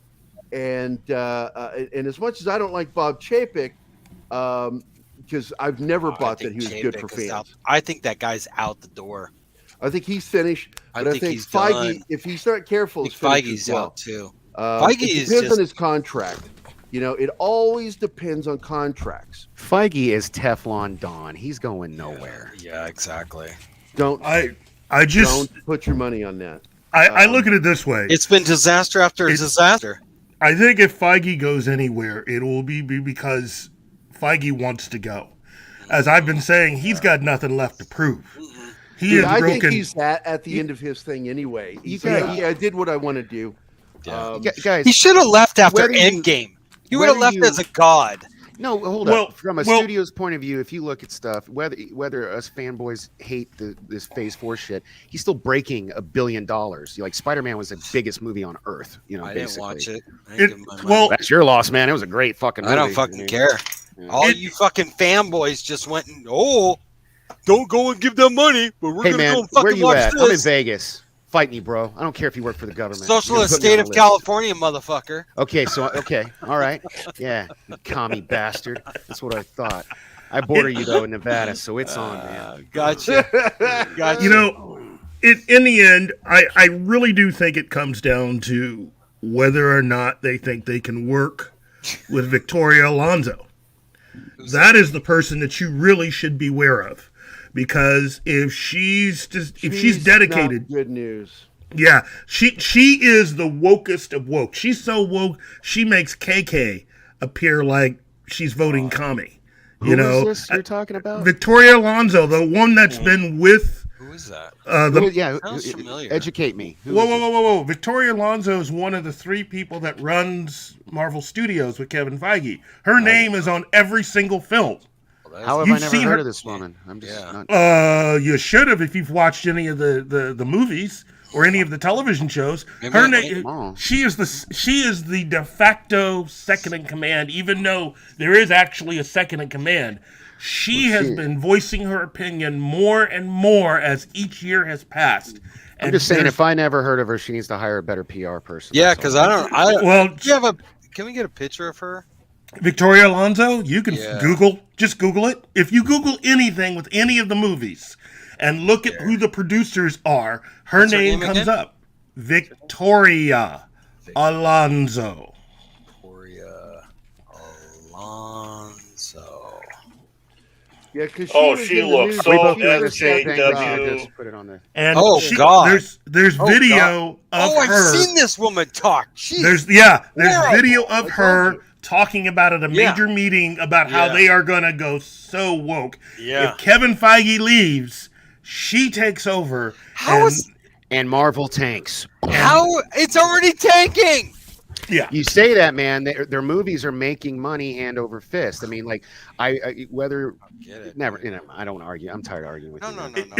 But what I'm saying is that Kevin Feige, for his own thing, he has accomplished so much in a relatively short amount of time. He is still a young enough dude to just go off and either retire or do something else completely. So, or here's the thing. Yesterday we were talking about DC and how they're talking about trying to find another Kevin Feige. Maybe Kevin Feige just says, fuck it, I ain't doing this woke shit. He's a unicorn. Exactly. And then he goes over to DC. You would likely have to hire 2 to 3 people to do what he did. Yeah, no, that's but what he I was has saying. very special training under some of the biggest assholes in Hollywood. Peter Levy? Oh, yeah, she's got to take care of Skylar, my nephew. So, all right. It is. Yeah, but you know what though? If that guy from DC says that's what they need, then he doesn't know what the fuck he's talking about. Yeah, well, we talked about this yesterday. I didn't mean to rehash. God. You know, all right. Look, we got 2 of you that are going to be leaving here quickly. Yeah, I got to go in like 5 minutes. You guys. Yeah. Thank God. Let's go with you first, Dork, because you announced first. Oh. So I'm the director of marketing for the Las Vegas Cosplayers Alliance. We're a 501c3 nonprofit organization here in Las Vegas that works with other children's charities and other organizations like children's hospitals, cancer treatment facilities, homeless shelters, abuse shelters, things like that. So we actually have an event today, and So even though it's spelled Cause, obviously it's the play on cosplayers. So we do different fandoms. So we're gonna have like Batman, a couple Disney princesses, cool. Stuff like that at this event today. And it is like an Easter thing. There's gonna be like a big Easter egg hunt and stuff like that. And I work the booth because I'm the marketing guy. And then they take pictures with the kids. We have a big wheel. We give away prizes. So it'll be a lot of fun. That's here in Vegas. That's what I'm leaving to do. So if you want to follow me, that's me on all the socials. If you want to follow my charity, that's them on all the socials. And so thank you for having me on as always, Gary. I got to get with you on a couple things, but I've been so busy lately, so I apologize. Everybody else, love you all, except for this fucking guy right here. Well, I can change it in a heartbeat. I was going to ask which princess you were going to play. Oh no, I this is my outfit. This is my outfit here, right here. All right, okay, George, guys. man, Well, take it easy, man. Good seeing you. Likewise. See you later, brother. Later, man. It was nice talking to you, man. Likewise, man. Follow Get me. the fuck out of here. I did. All right, off my lawn. Brandon, you got to leave too, my friend. So thank God. lay out Yes. some truth about you and why you're so fucking awesome. Oh, that can't be. Well, I primarily focus whatever on. helps you sleep at night, bitch. And yes, whatever helps you sleep at night. But right. Gary, I love you, Keith. I'm praying for you, man. I'm hoping that that this weekend will be good for everybody, regardless of belief systems or that we'll have a good weekend. And what I just talk anime. That's what I'd like to talk about. I would like to get into gaming, but there's too much of that. I don't have enough time for that. But I want to thank you, Gary, for having me on as always, and allowing me to be part of this group. And you all have a great weekend. And once we're done here, if you haven't checked out my show, be sure to catch it on the replay, because it was a good one today. Make sure to share it in the chat. Love you, Brandon. Glad to have you on. Hey, Brandon, that's another minute of my life I can't get back. I like Brandon. Yeah. Oh, he's gone? Yeah, you didn't get it. And now I would like to play this video. Right. Get on with it. There we go. I want to talk about this little fucking goofy story that popped into my news feed today. And no more squirrel moments. I cannot handle two guys with ADD, man. I really have trouble with that. So, Wheel of Fortune fans divided over Pat Sajak's indelicate question to Vanna White. What? When I went, I'll just read it to you. Basically, the question, are you an opera buff at all? He asked Vanna near the end of the show. And she replied, yes, well, I'm not a buff, but I like opera. And they always have this playful banter back and forth. And then he asked this benign fucking question. Have you ever watched opera in the buff? And they're saying, and then he says, I'm just wondering. And apparently people fucking lost their minds over this. Over this fucking 1950s question. Is this that old or is this recent? On a talk show in the 50s. Is this something recent or is this? Yes, it was this week. I didn't know they were still ongoing. Oh yeah, I didn't know that. Don't people watch Wheel of Fortune? That's how their banter goes back and forth all the time. Yeah, and it's the fans. They're saying it's like 50% of the audience was pissed about this. And I'm like, that's just fucking dumb. And I'm calling that 50% of the audience fucking morons. Yeah. For making a 50%, go 95, man. I just cannot fucking believe this. Now, the poll that they took on this website was a majority said, hold on, let me check because I have to actually click on it. There it is. So let me show it again. 74% said no, it is not offensive. That read this article. But this dipshit, I feel like I just witnessed a Me Too moment on. Really? This is how fucking hard up the stories they are. Who the fuck anyways? Who cares? And this too. Look at this guy, Michael Kaiser, Bahar books. My wife and I looked at these people. That is the face of a guy that gets pegged right there. this is really all about, once again, when you get hard up for a fucking story, you begin reaching. And this is reaching. This is really reaching. A Me Too moment. Fuck you. I think if Vanna is not offended by it, you got nothing. What the hell? Exactly. I mean, she's worked with him so many years. If she truly was offended, least, she knows who to talk to, and she probably would have worked it out with Pat behind the scenes, going, "Hey man, that's a little out of bounds," and that would have been the end of it. And we have just gotten so up each other's people really backsides. Don't know how hard it is to banter on live television. Yeah, it is like what we do.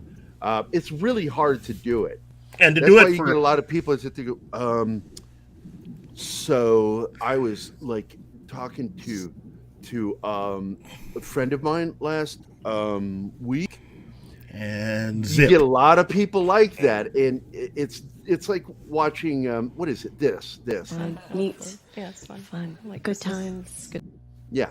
Good times, baby. People don't want that. They want people that know how to banter and talk to one another and can get energized, because our show can get pretty energized.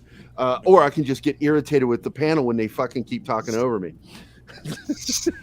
So I would just. What are you trying to say, Gary? I don't know what's going on. I mean, I just don't understand why people think that we would walk all over him there. I mean, honestly, we give him the ultimate. This is the Gary Show. It's just me. Oh, and the black guy. That's how it started. And the black guy. Here he goes. Coming this fall. And then he said, "Ew, he came." Anyway. Ew. What is this? This is another porn site, isn't it? Dude, yeah. He's got. I hope somebody already banned when him. When he's on I'll live try. stream in the background, dude, he's got a beautiful piano in the background. Grand piano. I'd play, but today's not the That's day. beautiful, though, man. Yeah, somebody already That's banned beautiful. Yeah, it's fake. He doesn't have a piano, though. There are just way too many people that just need an effing hobby, and for some people this is it. They feel the need to just do this, and the thing is, I have to tell them, it's like, hey, you know what? Thanks for the attempt, but I've already had a mother and father. I really don't need you guys to. I like that to do that. Yeah. I just. Good question, Squeaka. I'm sorry. Oh yeah. You see, that's the other half of it. Look, to be together over 30 years, I'm sure they've told worse jokes to each other in private. Oh God, yeah. You could probably find, They've said worse on the air. They've been together 3 decades on that show? Longer than both their marriages. I want to address this real quick, because only Mr. Trickle Trump, I am on Twitter at all is because some of you fuckers aren't on Facebook. I hate because Facebook is I have more control over what I see and have to read and who can see what I post than on Twitter. Twitter is out of fucking control, Wild West, fucking leftist insanity. Oh, yeah. And I just hate being on there. But some of you fuckers aren't on Facebook. So I'm on Twitter. I'm only on Facebook to amuse but you. Amazingly, I get more views for the show from Twitter than I do Facebook, even though I have tons of actual friends on Facebook that I actually know in real life that don't watch our show. I'm not mad, but I'm like, come on, you guys, you suck as friends. Hey, he's not mad because I'm mad. I'm black guy mad. Yeah, black guy mad. It's like, don't tell any Keith. Black guys don't are tell like anybody. The Hulk. Black guys are like the Hulk. They're always angry. That's right. So. Angry black man. Keith. Yeah. Did you face palm? Keith. Yeah, I knew you face palmed when I said that. Yeah. Keith has slammed me down many times and kept me in my place. Squeaka says people spend too much time being offended. Yeah, it's like being. People offended, need to go outside. Being offended doesn't mean you're right. Life. No, every time I come on the show, I'm offended. Honestly. Yeah, you should be. Shitty quality. We got a $2 Canadian super chat. Can't even get it out, Derek. You guys me are just frustrating the shit out of me, making it hard for me to do my own show. So you guys need to back off a little and make my life a little easier. It's hard enough. 99%, 99.99%, like when Gary and Keith say black guy stuff. Yeah, they do. They like it. It's true. Canadian $2. Is that like 26 cents? It's first of all, I think Canadian money is actually monopoly money, but I found I get something through the transfer in the United States. But I'm not sure where we're at, Tickle Trunk.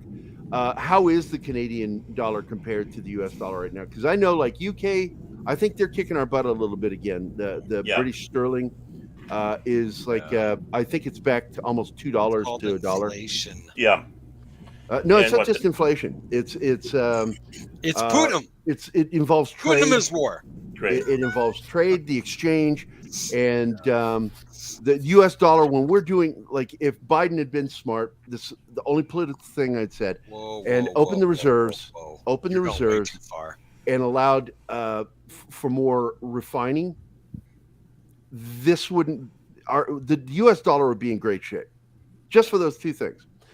Stopping the cost of gas going up by opening the reserves, and then allowing American citizens to have jobs working for refineries, refining the crude oil we have. Because if you didn't know this, we have plenty of oil. Mm-hmm. We have tons of oil. We just don't have the refineries to work them into the system. Yep. And if we had refineries, these aren't pipelines; these are refineries. No, I know. And just for anybody who's like, but the Earth, I'm going to tell you, the Earth spews more crude oil. Yep. On a regular basis than the Exxon Valdez. Yep. Yep. My only thing is you can build all the pipes you want. Yep. You can have all the refineries you want. Okay, my thing is, if you fuck up, you got to pay the fine. You got to. Other than that, clean up your mess. That's it. Right. And that's the problem. A lot of people don't want to do it. So here you go, Keith. Read that one. Read it out loud. Oh gosh! In season 4 of Geary and the Black Guy Show, Geary will figure out he's actually the sidekick, and it's been Keith's show. I love it. I knew that. I was in charge around here. That's too much responsibility. I'm just going to slink back into the dark and watch you white guys for a while. And see, I'm worldly enough to know that was 2 loonies he gave you. 2 loonies he gave you for that super chat. Oh man, you know what? It's fine. I mean, look, Gary is a really good host. You know, I'm waiting for when I can take over when we go to MySpace. Yeah. That's what Squeaker was saying, MySpace. I still have my MySpace page. Me too. I don't use it.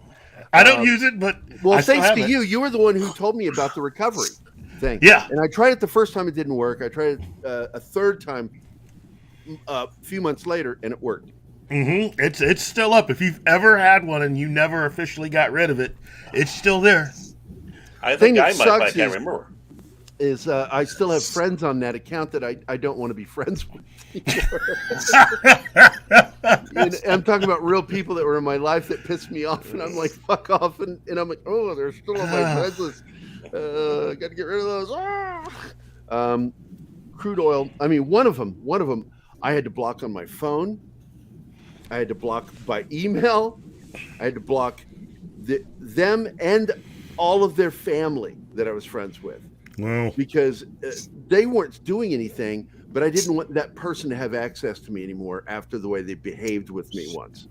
And I'm like, I give people a lot of rope, man, before I cut them off.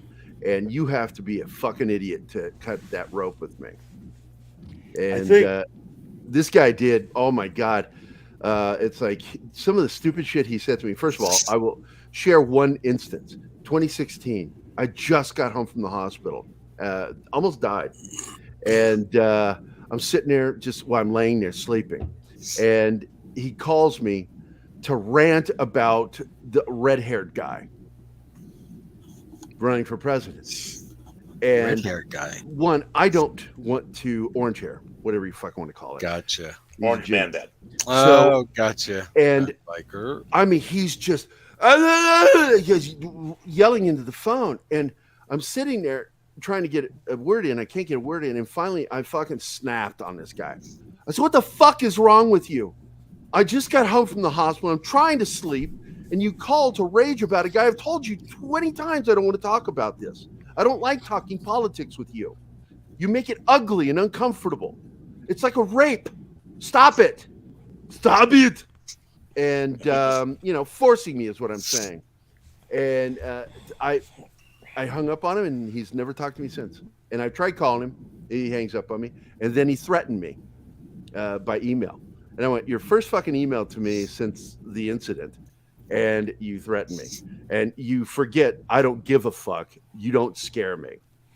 I've done just as much shit as you in this life. People like you don't frighten me." And so I had to block everybody in his family because I knew he would use it. He's crazy. He's out of his fucking mind. He's going to try to use everything to try to get a hold of me again, to threaten me. And I'm like, it's not going to happen. I'm going to shut you down. I hope that the video capabilities on MySpace have improved, because I think we should expand onto MySpace. Oh, my goodness. Oh, are you being serious? Oh, Jesus Christ. You freaked me out for a minute there. I'm sorry. I had to hold that in. Oh, geez. Whew. I needed that laugh. It's like people who know me know I don't talk politics with anyone unless I know they're level-headed. And like Keith and I, we talk politics. We don't agree at all. But yet, yeah, because I believe in the flying spaghetti monster. But have we ever had an argument? No. We've had differing points of view, but we don't have arguments because there's a lot of love between us, and there's respect love. And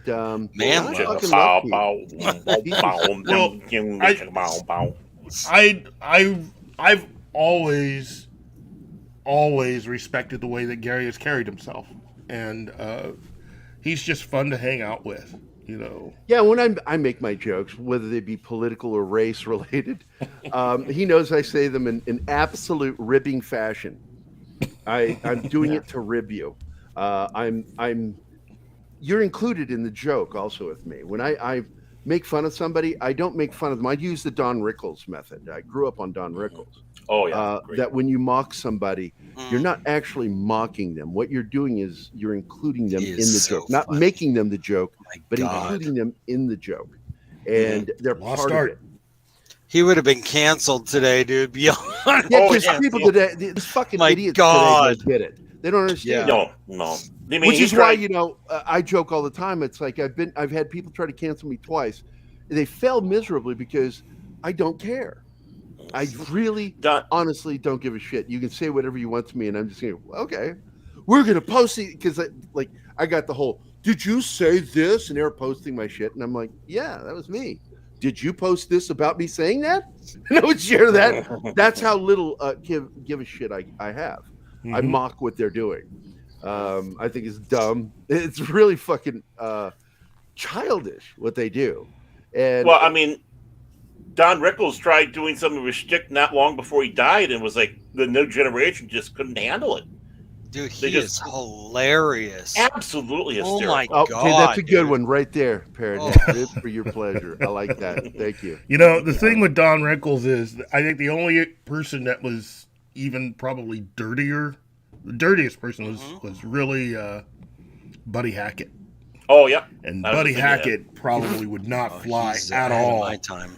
With are we? I think that MVP-ness is trolling us here. I like comics.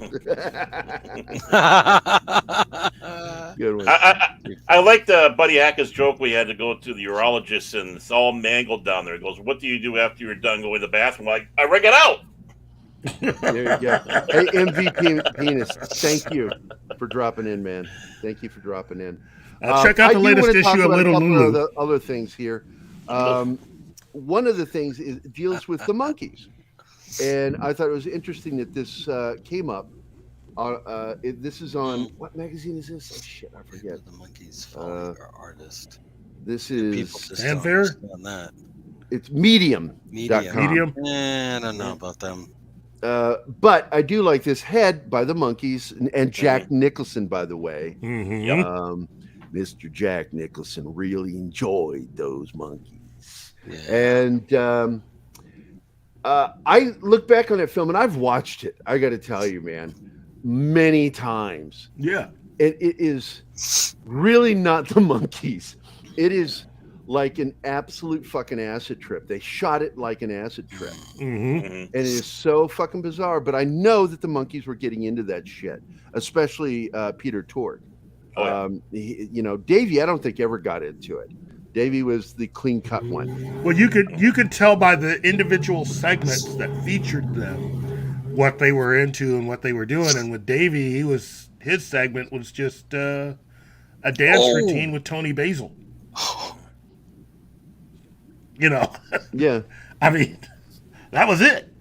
And it is a head trip with that film. It is. MVP, you're part of our discussion group that gets the invitations for TGIF.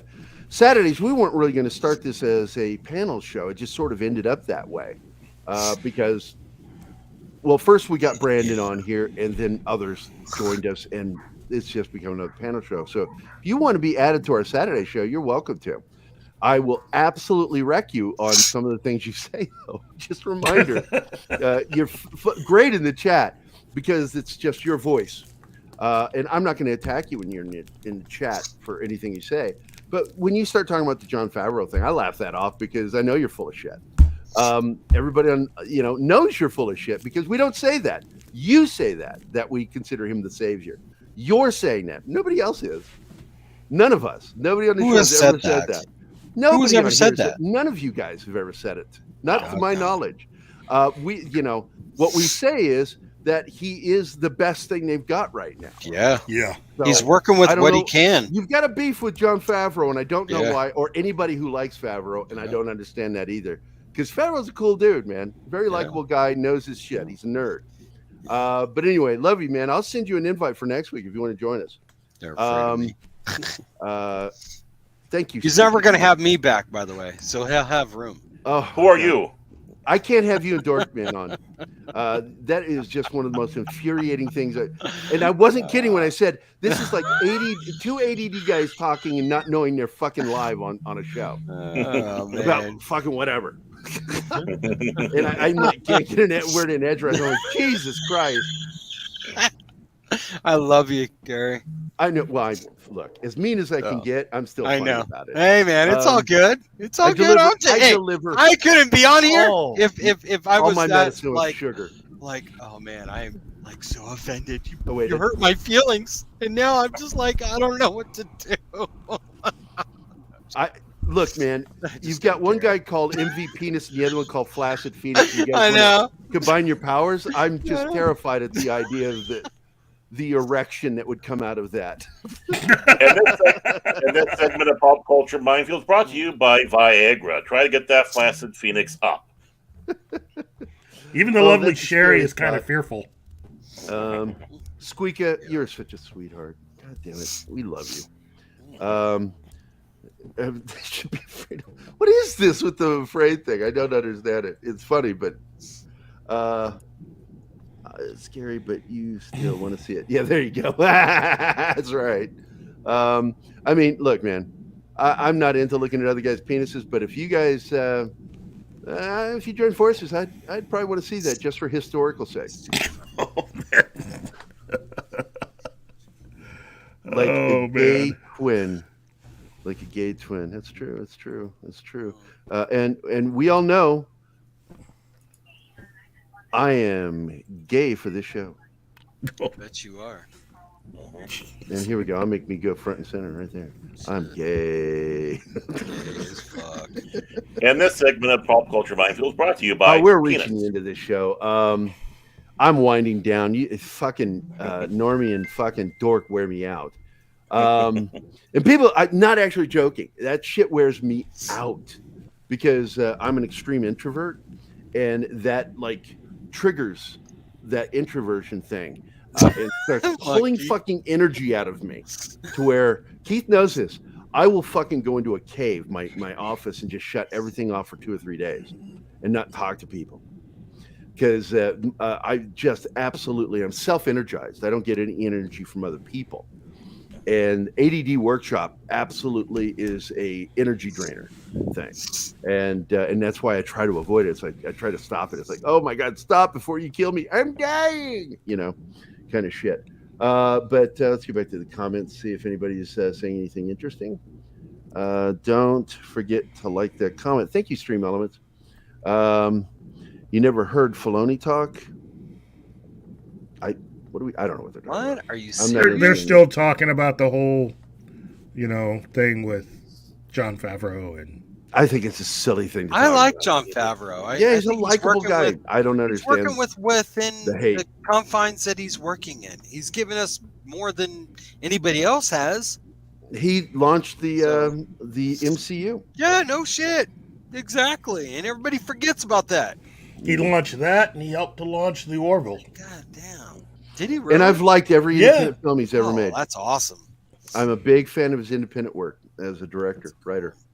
I mean, he's if you watch the Orville during the first season, he's listed in the credits as one of the producers. Well, I think the big thing that a lot of people are upset with him is that he's working within the confines of what the sequel trilogy came about and tying it to connector. Yeah. And I think that's what a lot of people are all upset with. I am. I don't like that. I don't like that either. No, but the thing is, it doesn't take away the fact that he is very talented. He is doing the best he can within what his hands are tied with.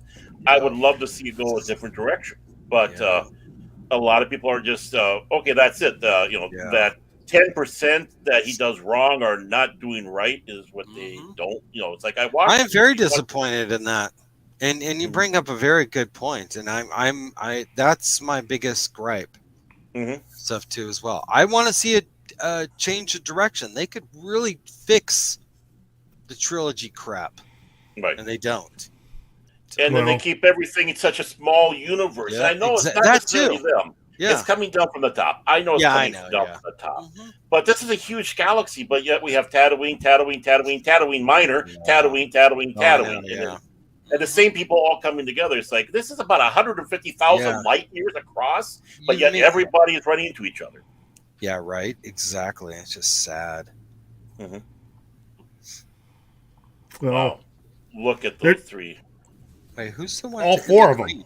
Who's in the green? Jeff Ross is still alive. Yeah, he's still alive. Is that okay? Because I'm like, that almost looks like these three here, and there's also a photo of these three guys with Louis Anderson in another photo. I've seen that one. Copy of. Yeah, but I loved it, and Gilbert was good friends with Norm Macdonald in particular because he came on Norm's show when he was just a web series multiple times, and fucking just I loved the comedy genius of these two guys. These guys are funny.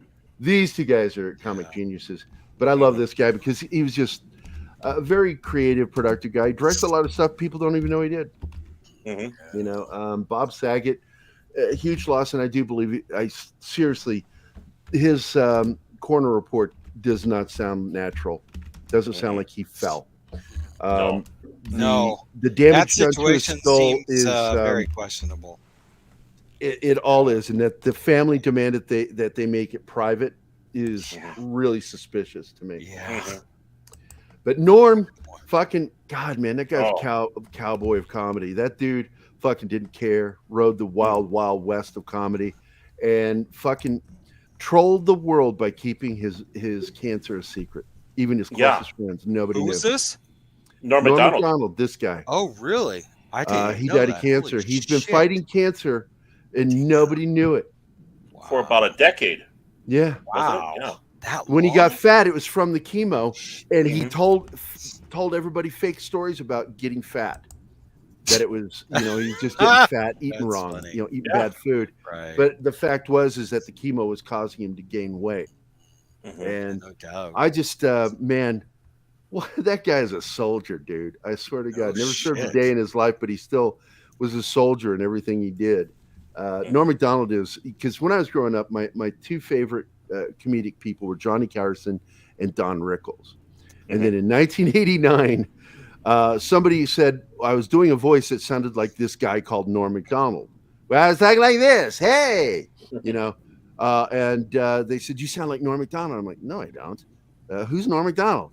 And so I went and saw him. I went, oh, I can kind of hear, but no, it's not how I think. He said, like I was telling him, and it's like, yeah, he kind of had that nasally thing, high pitch talk at the top of the roof of the mouth. And but it changed as he got older. But my God, that guy wrote the best death comedy I've ever read. And if you've never heard his Shallow Grave fucking bit, you have missed the best, darkest comedy ever written and it was on Netflix. And I'm so pissed that Netflix forced him to audition to do his fucking comedy. Who was this? He is one of the most respected comedians in comedy. And they made him audition to do his Netflix special. And I've just been talking about Norm Macdonald. One of the greats that came out of the later eras of Saturday Night Live. Really. I mean, his Weekend Update was the best Weekend Update since Chevy Chase. And I love Dennis Miller. I loved his run on Weekend Update. But Chevy Chase had the best. And Chevy Chase was the guy who coined fake news. He said it first before anybody else. Tonight's fake news. And then Norm took over, and he just didn't give a shit. And he refused to have a sidekick because what's his name that runs SNL still? Lorne Michaels. Lorne Michaels wanted this one female comedian. And Norm's like, man, she's a rack, man. I don't recommend that. And then they go to see her at a comedy club, and she just bombs. And you see, it's terrible. So Lorne backed off and said, okay, you do it yourself. And that's why he was pretty much alone the whole time until the year that was it Grant Tinker, I think, that fired him, or Tinker? I can't remember the guy's name. Tinker. Yeah. Was it Tinker that fired him from NBC? It was the head of NBC at the time, and his marching orders when he left, the last thing he did was fire Norm Macdonald, and then called him into his office to tell him that he didn't think he was funny. So when he was on David Letterman, he said one of the funniest things I've ever heard. He says, I got fired. I thought that was the worst news I'd ever heard. And then he told me, you're not funny. And I'm like, oh, no. That is the worst news I've ever been told. I'm like, Norm just it was like the day after he got fired, he's on David Letterman telling this. And shit's all over him. And Tartikoff, that's who it is. Tartikoff, Grant Tartikoff. Brandon Tartikoff. Brandon. Okay. He's the one who fired him, and he hated him because of two things. He was best friends with O.J. Simpson and Bill Clinton. And who did Norm Macdonald shit on the most? Bill Clinton, Hillary Clinton, and O.J. Simpson. Because he absolutely called him a murderer. Every joke that he made was about him being the murderer. And I respect him so much for just not doing what his bosses told him. It's like, look, this is my bit. I'm going to do what I think is funny. And Letterman Gilbert would grab him was over killed by the Me Too movement, even though it's not the Me Too movement. It's just the woke audience. But it's the same kind of mindset, cancel culture, because he told that tsunami joke. After the tsunami in Japan. And I'm like, Jesus Christ, people are fucking giant fucking soft-skinned babies that just can't be touched by anything. A lot of people don't know he was the Aflac Duck, and that's how he lost it. And one of the big reasons why is Aflac had such a huge percentage of people in Japan that were clients that they yanked him off because of that joke. Yeah, it's just sad. And I missed some. Does everyone forget his Cowboys versus Alien Lion King? He is a hit or miss. Wait, who are we talking about? They're still talking about Favreau. He's still on Favreau. Oh. Cowboys versus Aliens. I will admit that script needed another pass or two, but I liked his enthusiasm going into it, and I liked the fact that he was attempting something new. Yeah, and his two big stars, they got Harrison Ford and Daniel Craig on the same screen. I mean, and Olivia Wilde. I love the comic book. The film was okay. Yeah. It's not the greatest film, but it's not an independent film. I brought up his independent films. Because his indie films are really good. Oh, and okay.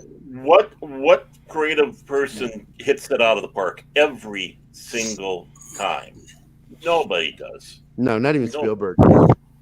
Spielberg is really the king of the shit factory because he puts out a lot of garbage. Oh yeah. But anyway, wait a minute. Jeff Ross is now our prime suspect of killing. That's a good one. Those three guys would laugh at that too. Yes, they had great morbid senses of humor. And I shit you not, Norm Macdonald's fucking joke about if I was a serial killer, the last thing I would do is leave somebody in a shallow grave. I would dig that thing 6 foot by 6 foot. It seems like there's just not a good preparation into this thing. And he goes into his breakdown of it, and I'm sitting there just laughing my ass off going, oh my fucking God, I can't believe these words are being spoken on a fucking show on Netflix. And what I miss too is, they canceled a show that should have never been canceled is the animated show, the Mike Tyson Adventures Mysteries. Yeah. And I fucking love that show. And Norm Macdonald, his pigeon, was so fucking good. Always, talking like he had a big penis. And you're like, there's no fucking way. You're a pigeon. There's no way you have a big penis. Yeah, women like me. Let's see. Take care, chat. All right. Deleted, you got to go, buddy? All right, man. Do you want to? There you go. There you go. Yeah, I'm about to join L797 over on his channel, and we're going to be watching Clash of the Titans. Which version? I'm going to be on 1981. The only share that link. Share that link in the chat, dude. If you haven't already, please do. Okay, and on Rambling Canucks karaoke Saturday night. Hey, how is he doing? If Bill decides to do an he seems a little bit better, but I know he has his good days and he has his bad days, and I try not to pry too far into that. But he seems I just to hope be up he's and doing around. better. He did a Picard review with Loki a couple of days ago, and he seemed okay. So, all right, good. So when you go over there, do you just talk in the chat too, and not be in the panel, talk in the panel? Oh no, we He's making fun of you, like a watch Steven. party, and we comment on the movie while it's on. All right, okay. You do like riffing. Do you riff? Is that what you're doing? Well, we don't riff if it's a good movie. We riff if it's a bad movie. I'll riff if it's a good movie because there's always something in there that you can make fun of. Always. Even the best ones, the good movies are sometimes the best ones to rip because they're so good. You can really get into it and know what directions they could have gone that was wrong with the film. I do want to say hi to Salty Texas. What's up, buddy? And Shinatsky. You're a lawnmower. Anything else you need to let us know, buddy, before you go? Deleted? I'm guessing that's it. Okay. So, what is that coming from? Not me. Who is that? Army? I'm done. No, it's not me. I don't know. Keep hearing it too. What? I can hear a lawnmower in the background. Oh, no. Oh, I'm sorry. That's me. That's actually my neighbor. Oh, okay, gotcha. Oh, your asshole neighbor. I got you. All right. Gotcha. Actually, it's the business across the street, and they hire people to come in and do their thing. And I like what Shinatsky said here. This is good. I believe that it's Amy Schumer who's killed them. She'll become the best comedian in the world only when the rest are dead. Every single yeah, because she's just so unfunny. I'll tell you who was really funny at one time was Sarah Silverman. but she got political at one time. And the minute she got political, she became ugly. There was something ugly in her comedy. And that's why I dislike a lot of political comedians, because instead of ribbing, as we said earlier, or taking funny shots at somebody, they instead turn it political and show their political card, which you're not supposed to do as a comedian. You're not supposed to show your political card because your audience is mixed, right?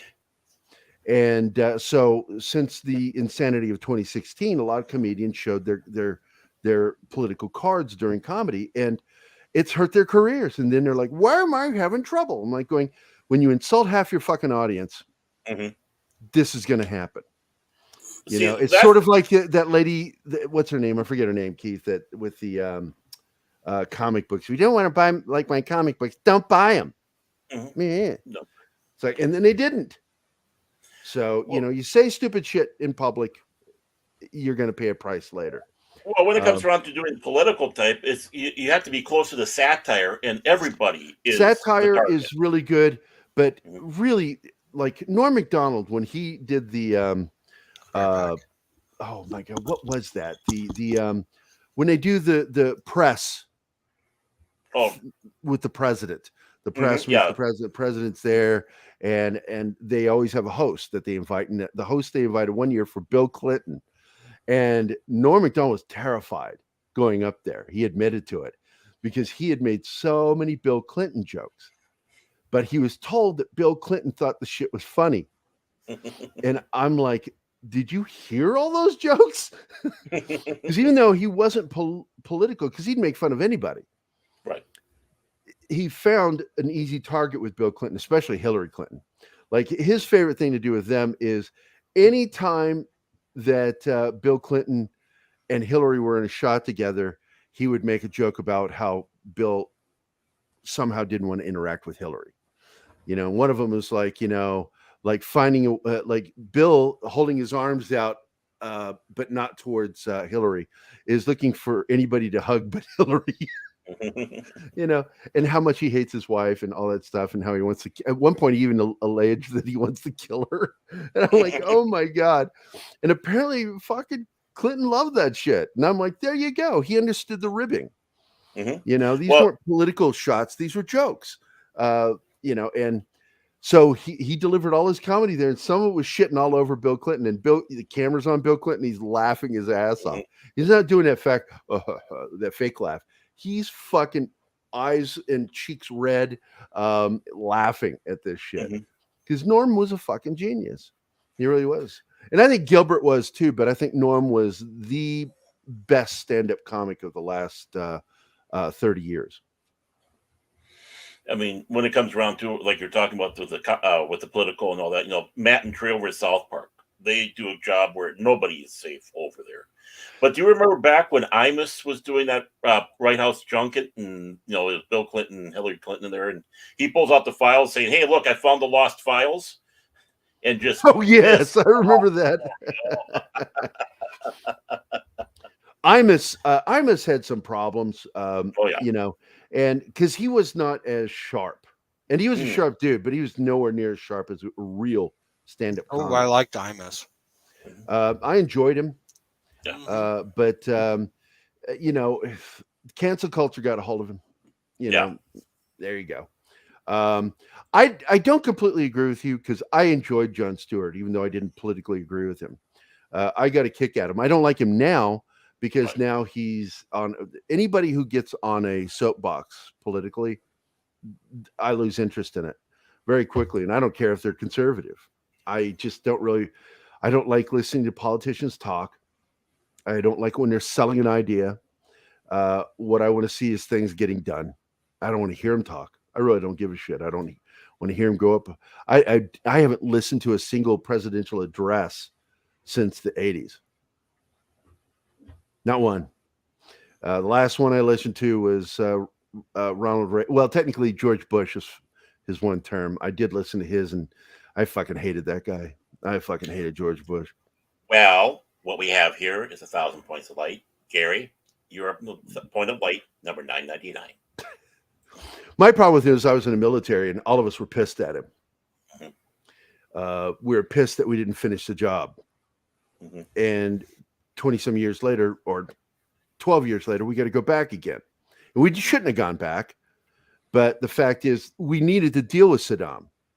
And I personally am all for, and I don't understand why there was a presidential order ever, executive order saying that we don't do assassinations. Because I got to tell you, killing a guy with military supplies is an assassination. It's an execution. And killing a political leader who is dangerous, that is actually actively killing people, his own citizens, needs to be put down like a wild dog. Yeah, but we created him, though. That's the problem. We didn't create him. The CIA created him. That's not we. Right. We are the United States. We're a melting pot of some of the most amazing fucking people of so many different cultures. And we always constantly try as a people to be on the right side of history. But so many times people that work for our country, I mean, they put the Shah of Iran in. But I got to tell you, look at how Iran was when he was there. We did that too. Yep. You know, so that was good. But then we get this fucking cocksucker in Iraq, and he starts a war with Iran, and which led to, I got to tell you, one of the best fuck up videos ever made. And I don't know if you can even find it today. A guy that doesn't understand backblast with an RPG. Oh, yeah. You know the video I'm talking about. I've seen that. I played it over and over. And I'm telling you, that's a snuff film. That dude's dead. Nobody survives that. So all of his acolytes are, well, look, man. Yeah, look. He is not, and I always break this down politically. He is not a Democrat. He is not a true Democrat. He, along with a lot of people in entertainment, are leftists. It's different. The problem is leftists have infiltrated the Democratic Party the way the religious right has infiltrated the Republican Party.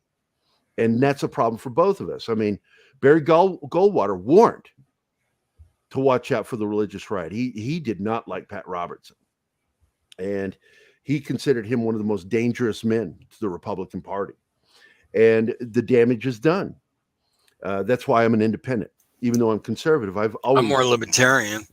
Well, technically, people can say I'm libertarian. People can say I'm constitutionalist. But the fact is I vote with who's the best person who actually sounds like they've got the right ideas. And I voted for many Democrats, including Jay Nixon for Missouri.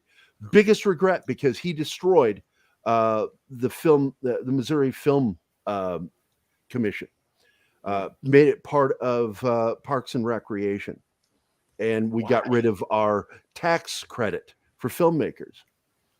Our tax credit went down south. They actually copied our tax credit in Missouri. This is something that's pissed Keith off for years that this happened, that they destroyed Missouri's potential for making films here. Mm-hmm. A lot of films were being made there for a while. So, Brett, yes, how you doing, mate? I've an old mock-up meme of Attack of the Clones of Bush Jr. and a crew. Pretty funny. Okay, I'm not a fan of Bush Jr. either. I don't like him. I hate Bush Jr. I have a bit of admiration for some things about him, but it's not political. It's about other things that he's done.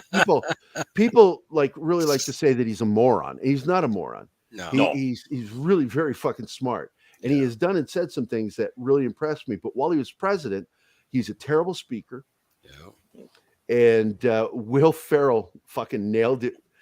But here's the thing: he has such a good sense of humor. Bush Jr. has such a good sense of humor that he took that joke that Will Ferrell made at his expense and used it as the official name of their meetings, strategery meetings. And I think Will Ferrell got pissed about that because he wants to be able to poke fun at him because he didn't like it. And it's like, look, man, that's funny. Stop being so serious about making fun of people. I think that's the greatest sense of honor when someone takes what you're poking at. Yeah, no kidding, right? That is the greatest badge of honor. I mean, we already talked about out of range earlier, Flaccid. And, just like Bush Sr., when he had Dana Carvey come and stay in the Lincoln White House because of all the times that Dana Carvey was impersonating him. Yeah. Oh, amen, Tickle Trunk. yeah. Amen. Tickle Trunk. Tickle Trunk, he's dead on the mark right there. I've been a libertarian since I was. My problem with the libertarian. This is why I'm not a part of libertarian. I'm independent. Every single person that runs on the libertarian ticket is batshit fucking crazy out of their fucking gourds. They say the dumbest shit, like those guys from New Mexico. Oh my God, that were running for co-president. We didn't have a president and vice president. We were co-president. I'm like, nobody's going to fucking vote for you because that's crazy. That is absolutely stupid fucking. I mean, it's dumb. Right. To every level of how the office works, that makes no fucking sense. Well, if you're going to claim that you're a constitutionalist as a libertarian, you've just failed. Failed. Oh, are you reading? Well, originally, the president and vice president were not on the same ticket. No, that's only in the last 100 years. Only the people who run for office, Flaccid. Most of the libertarians I know are really decent people. I think the problem with the libertarians, Jerry, just they want to limit everything. Yeah, that's the problem. To a certain degree. I believe in a strong defense for our country. I support. I don't agree with their foreign policy positions. Yeah, I'm a very neo-realist when it comes. Exactly. Everything here, it's like you can't. Yeah. To make money, That's just not realistic. A good foreign policy. Exactly. You got to work with tariffs. You got to work with all these different things, and they have to exist because it's important. Otherwise, people start starving to death and diving out of buildings to the deaths. And again, like what's going on in China, because China is hitting the point that Soviet Russia hit in the late 80s. That's a centralization issue. That's the problem within the country. That's the problem. Oh my God! I think that. Hold on. Deba, there has never been a good libertarian candidate for anything. When I was in California, I was in the military and I was doing a lot of comic art while I was in the military, and I was working with this guy that was a libertarian, and he was like talking to me and showed me these people that were running. One was a fucking porn actress / stripper. Oh yeah. I remember that. And I'm like, yeah. I'm not gonna fucking vote for that. Look, I believe you have the right to that fucking shit, but I don't want a fucking stripper porn actress as my fucking legislator. Yeah. No. What are we, Italy with Ciccolina? They're just as bad as lawyers. Right? Yeah, no shit. Lawyers are just the worst. Yeah. There are too many lawyers in office. I'll take the stripper over the lawyer, though. Only in bed. I don't know. There's a couple of lawyers I met that are pretty hot. So there's a few lawyers that started out as strippers. They had to pay their way through, you know. Yeah, I knew one of those in college, and I was like, "Really, you did?" And she goes, "Oh yeah. Look, I won't whore, but I would strip." And I'm like, "Okay, are you still doing it? Whatever where works?" No, you stepped on my joke. Are you still doing it, and where? I really did ask her that. She laughed. She goes, "I'm not doing it now." I went, "Oh."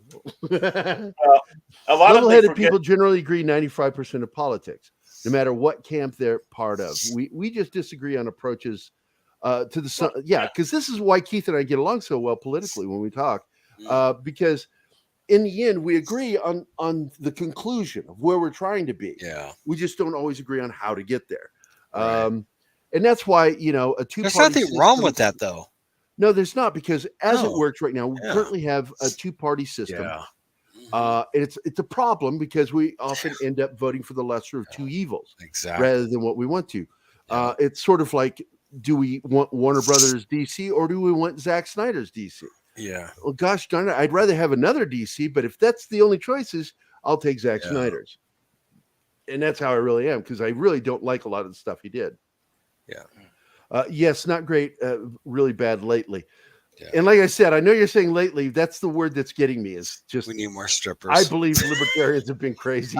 The ones running for office have always been crazy. Because first of all, to want to be in office, you have to be the best fucking humanitarian in the world, or you're fucking out of your mind just to want to be in charge.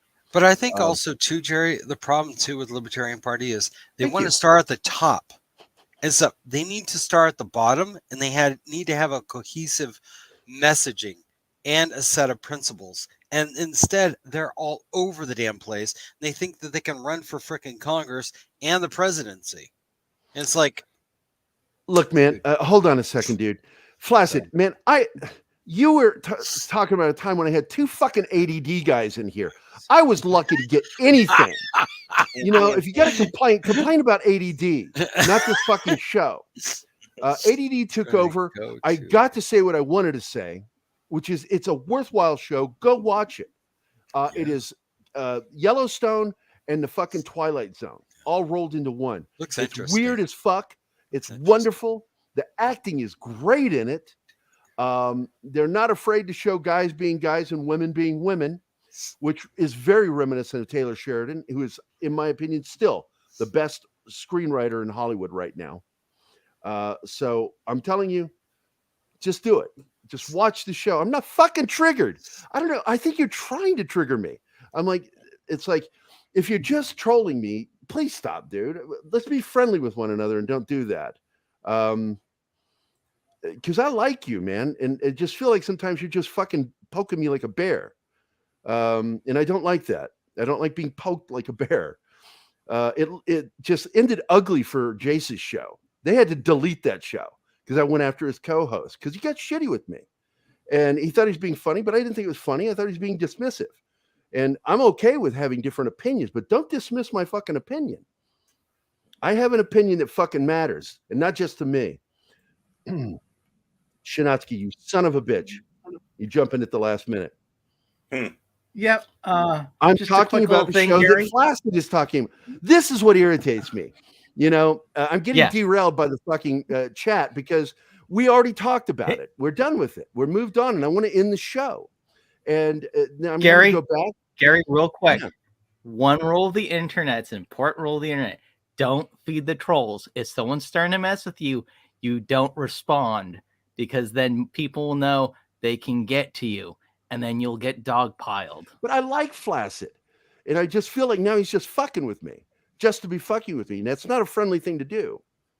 Oh, no. Not between you and him, but anyone else viewing, anyone else watching.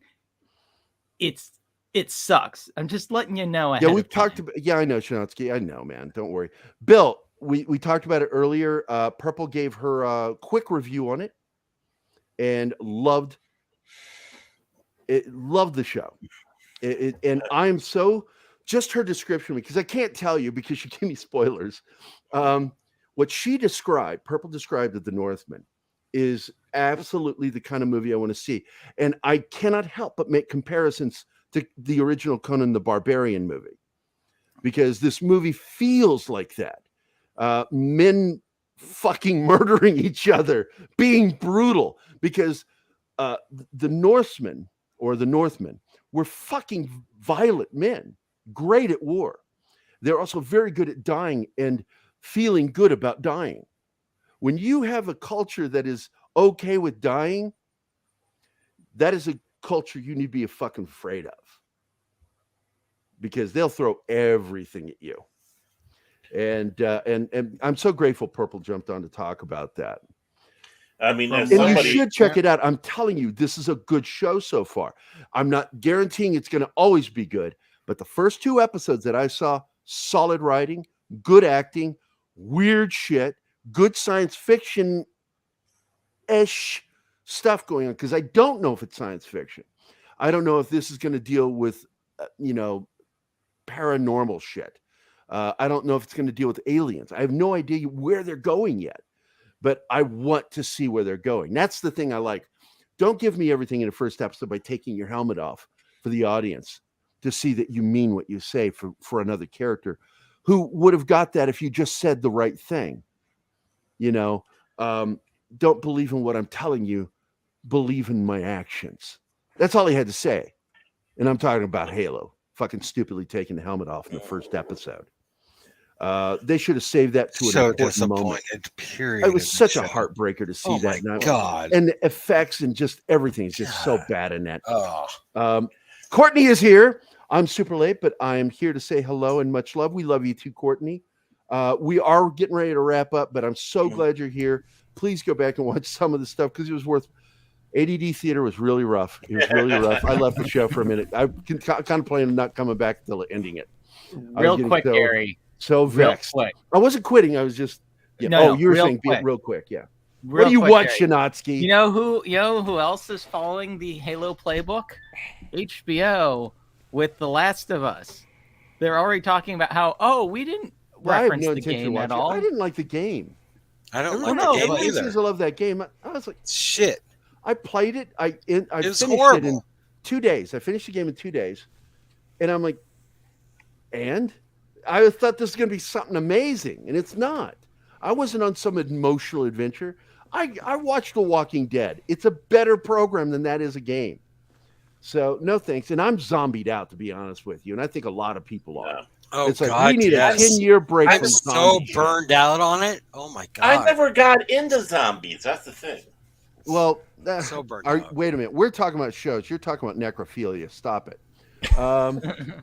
Let me just at least end off by saying this. I actually have seen Secrets of Dumbledore. What did you think? My of sympathies. I thought it was a lot better than what a lot of people are describing it as. It is a nice ending to that entire story. I think people are just pissed about Johnny Depp being fired. Yeah, I am. And so they're taking shots at it and not going to see it. I'm not going to see it because of that. It is. Hail, Martin Acosta Santana. How are you, my friend? Glad to see you. Let's talk after the show, man, because I need to train you to be my apprentice. I'm sorry, did I say that? My apprentice. Excellent. All right. As a film, given how the other two previous entries are, this is a really cool way to end all of that. And everybody was really good in it. I mean, the callbacks to even the actor that took his role, though. Oh yeah, he's really good. He's really good. As good as he is, because I'm a big fan of his. Yeah, he took some shots at his replacement of Johnny Depp. That he's a big fan of Johnny Depp. And thought Johnny, I heard that too. Should have kept going on the role, but he did his job. He did his job, and he's very good. He's very good as Grindelwald. I liked everybody in the cast. So if you've enjoyed Fantastic Beasts up to now, this is a good way to end it. Yeah, and look, man, people shouldn't take shots at. His name is Mads Mikkelsen. Mads Mikkelsen. I fucking love that guy. God, he's a good fucking actor. God, yes, he is. He's good. He's very yes, good. he is. Did you see his Western? Well, Western. I haven't seen his Western. Go look it up. Mads Mikkelsen Western. Okay. It was produced from overseas but shot here. And a lot of it is in his. Is he Dutch? I can't forget what language he speaks. Is it Swedish? Isn't he? Is he Swedish? I'm not sure. But I fucking love his acting. Okay, before pop culture minefield are the Vikings are the Klingons role models.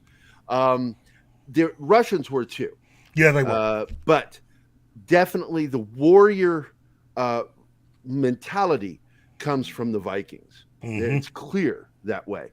I agree with you, Cobra Khan, and thanks for the comment, man. And then take your pants off in episode 3. I don't know what the fuck he's talking about now.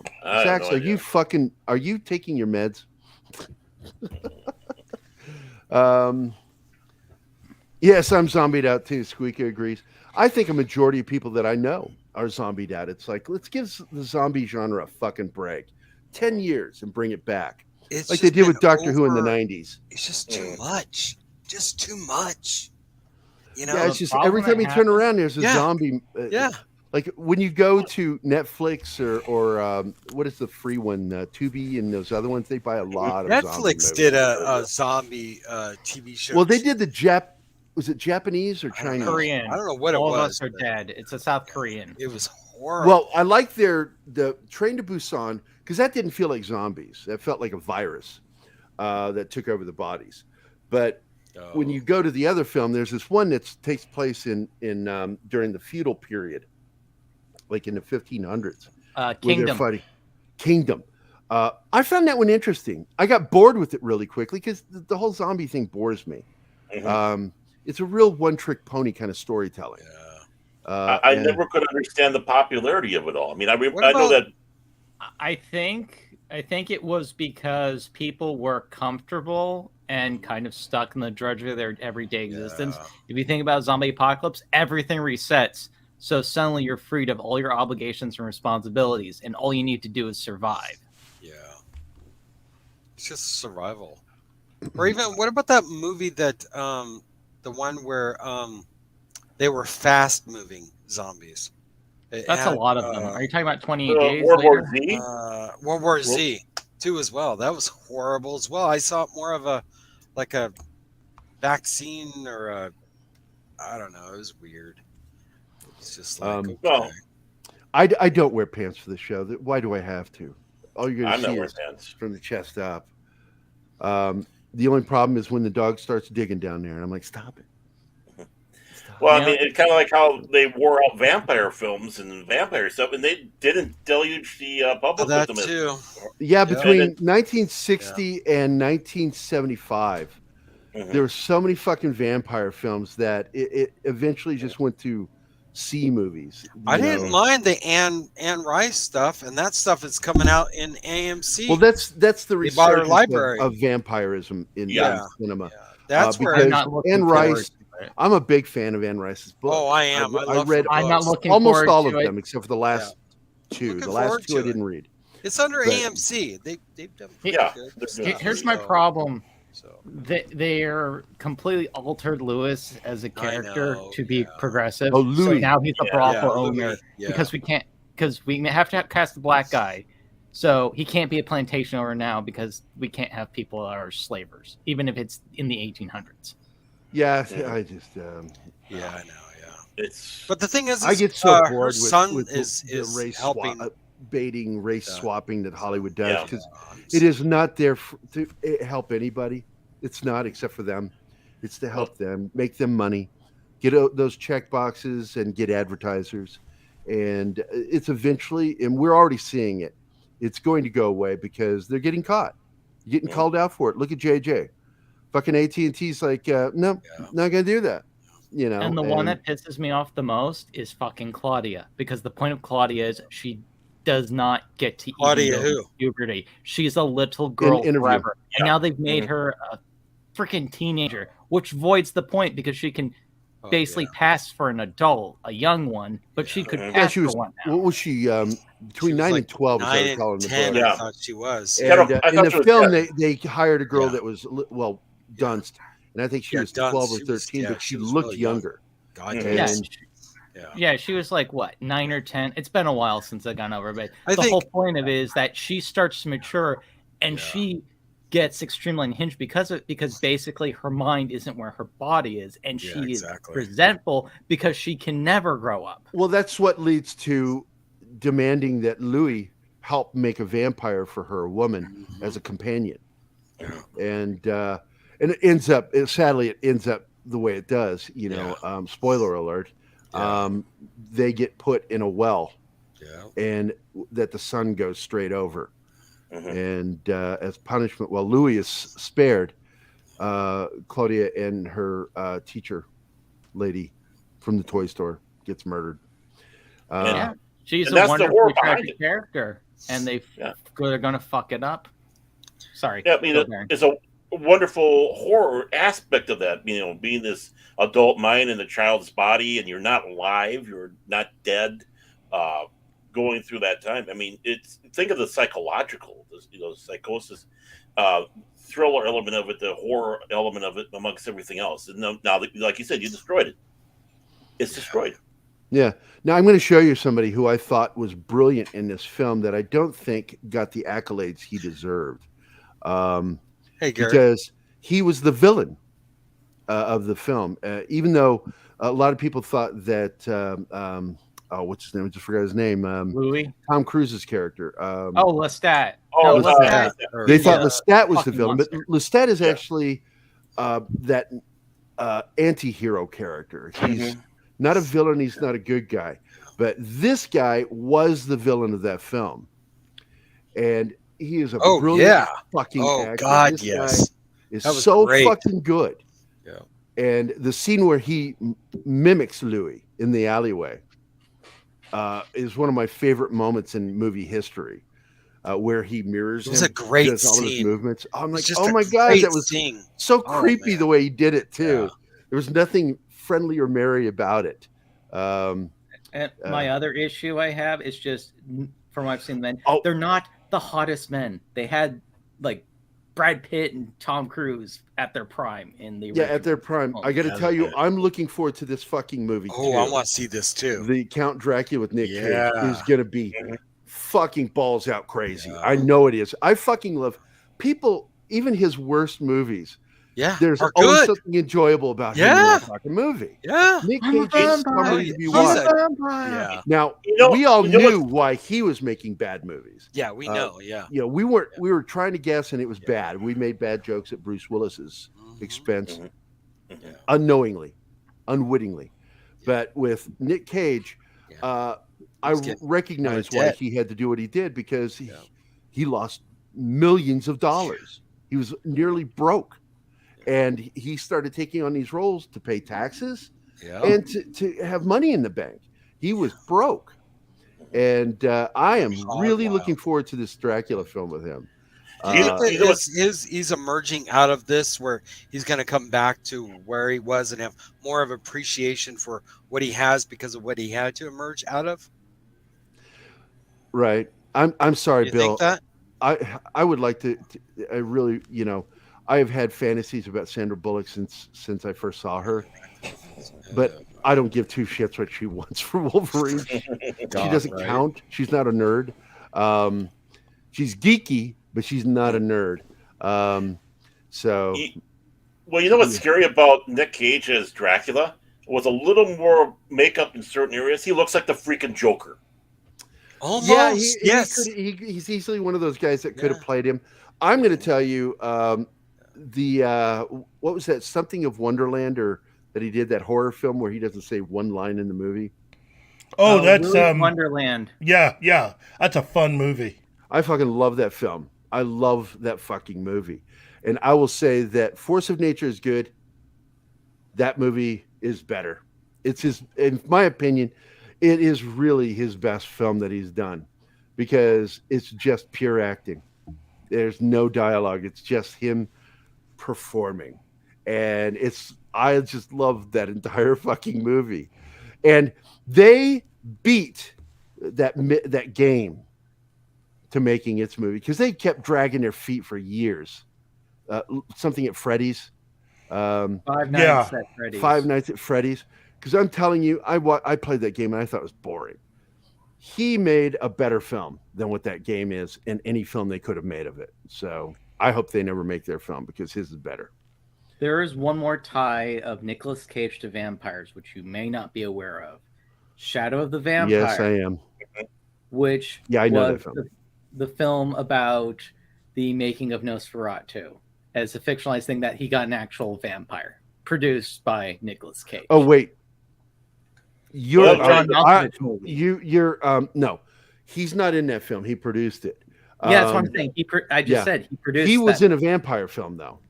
Yeah, it was where he ate a cockroach in that film too. Yeah, he's. I'm trying to remember the name. He's of not that really film. a vampire in that movie. He's just going nuts. He has fangs in the film. He gets fangs. It's a weird fucking movie. I didn't like that film that much. I preferred the other film that came out that same year with Jim Carrey. Once Bitten. Mm-hmm. A much better vampire film, funny film too. That one with Nick Cage was just bizarre. But yeah, Stephen Rea is an actor that, if you've never seen, he was in the. Most people know him from The Crying Game. He was the protagonist, the main character, which was an early film. No, wait, I'm thinking of another film with Liam Neeson when he first was coming up, because I can't remember if he was in that or not.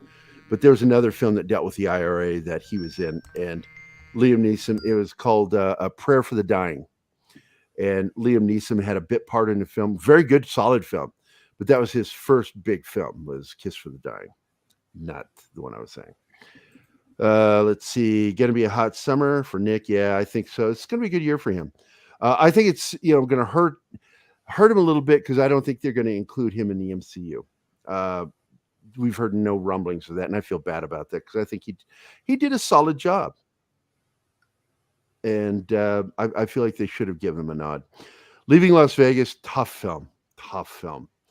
That's one of those films I could only watch one time. It's bummed me out so much. Con Air.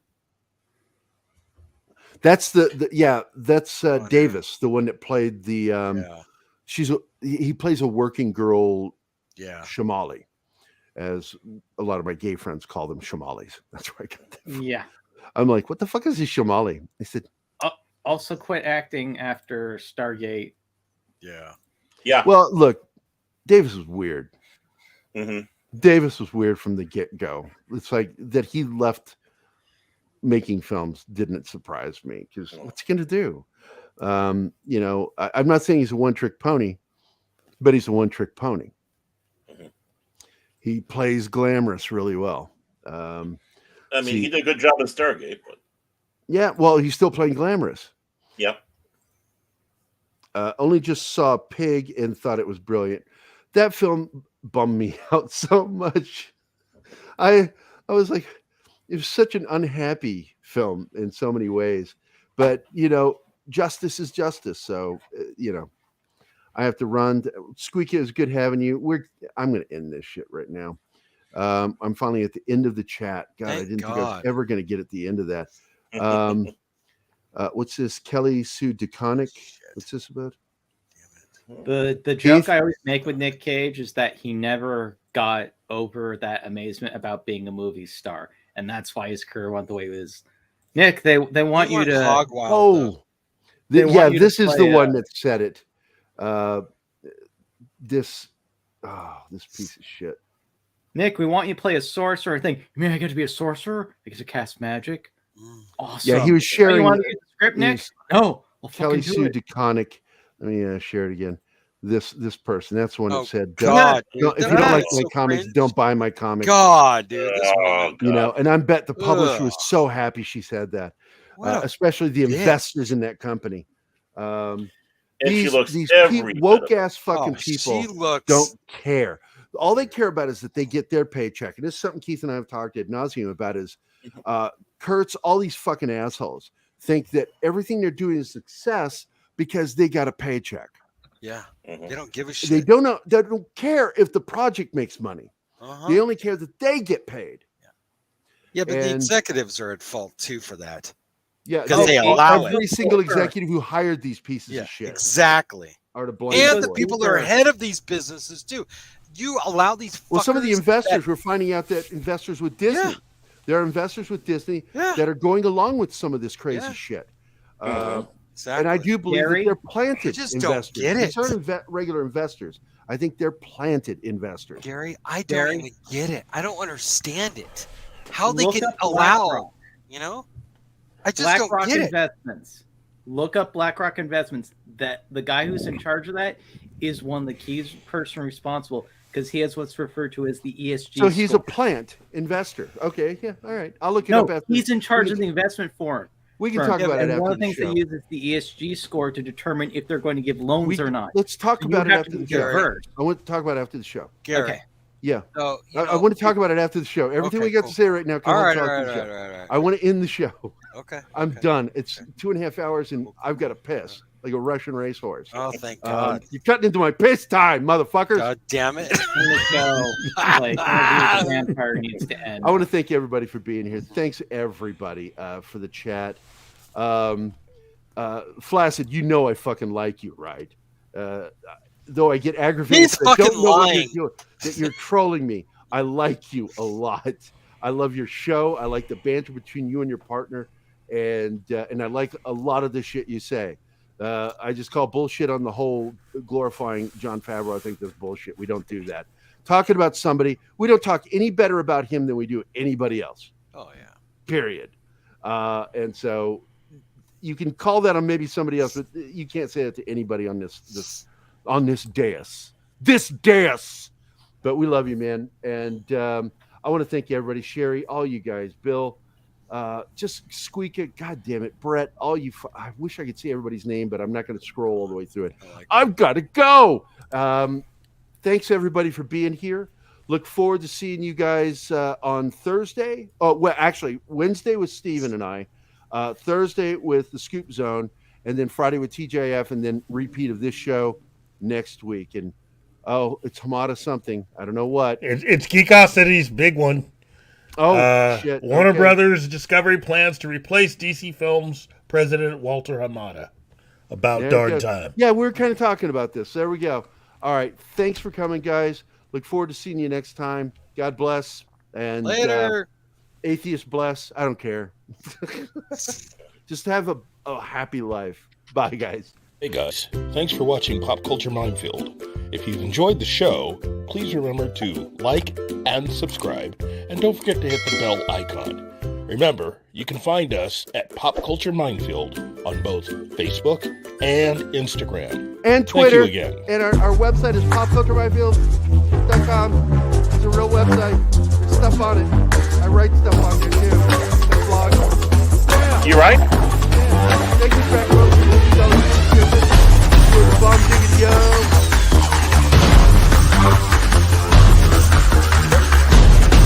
Stay safe. Subscribe to Classic.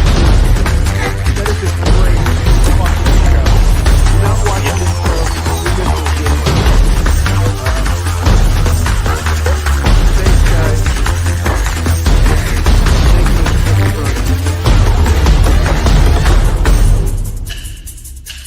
Play one. Yeah, I did that animation. Y'all come back now. You hear?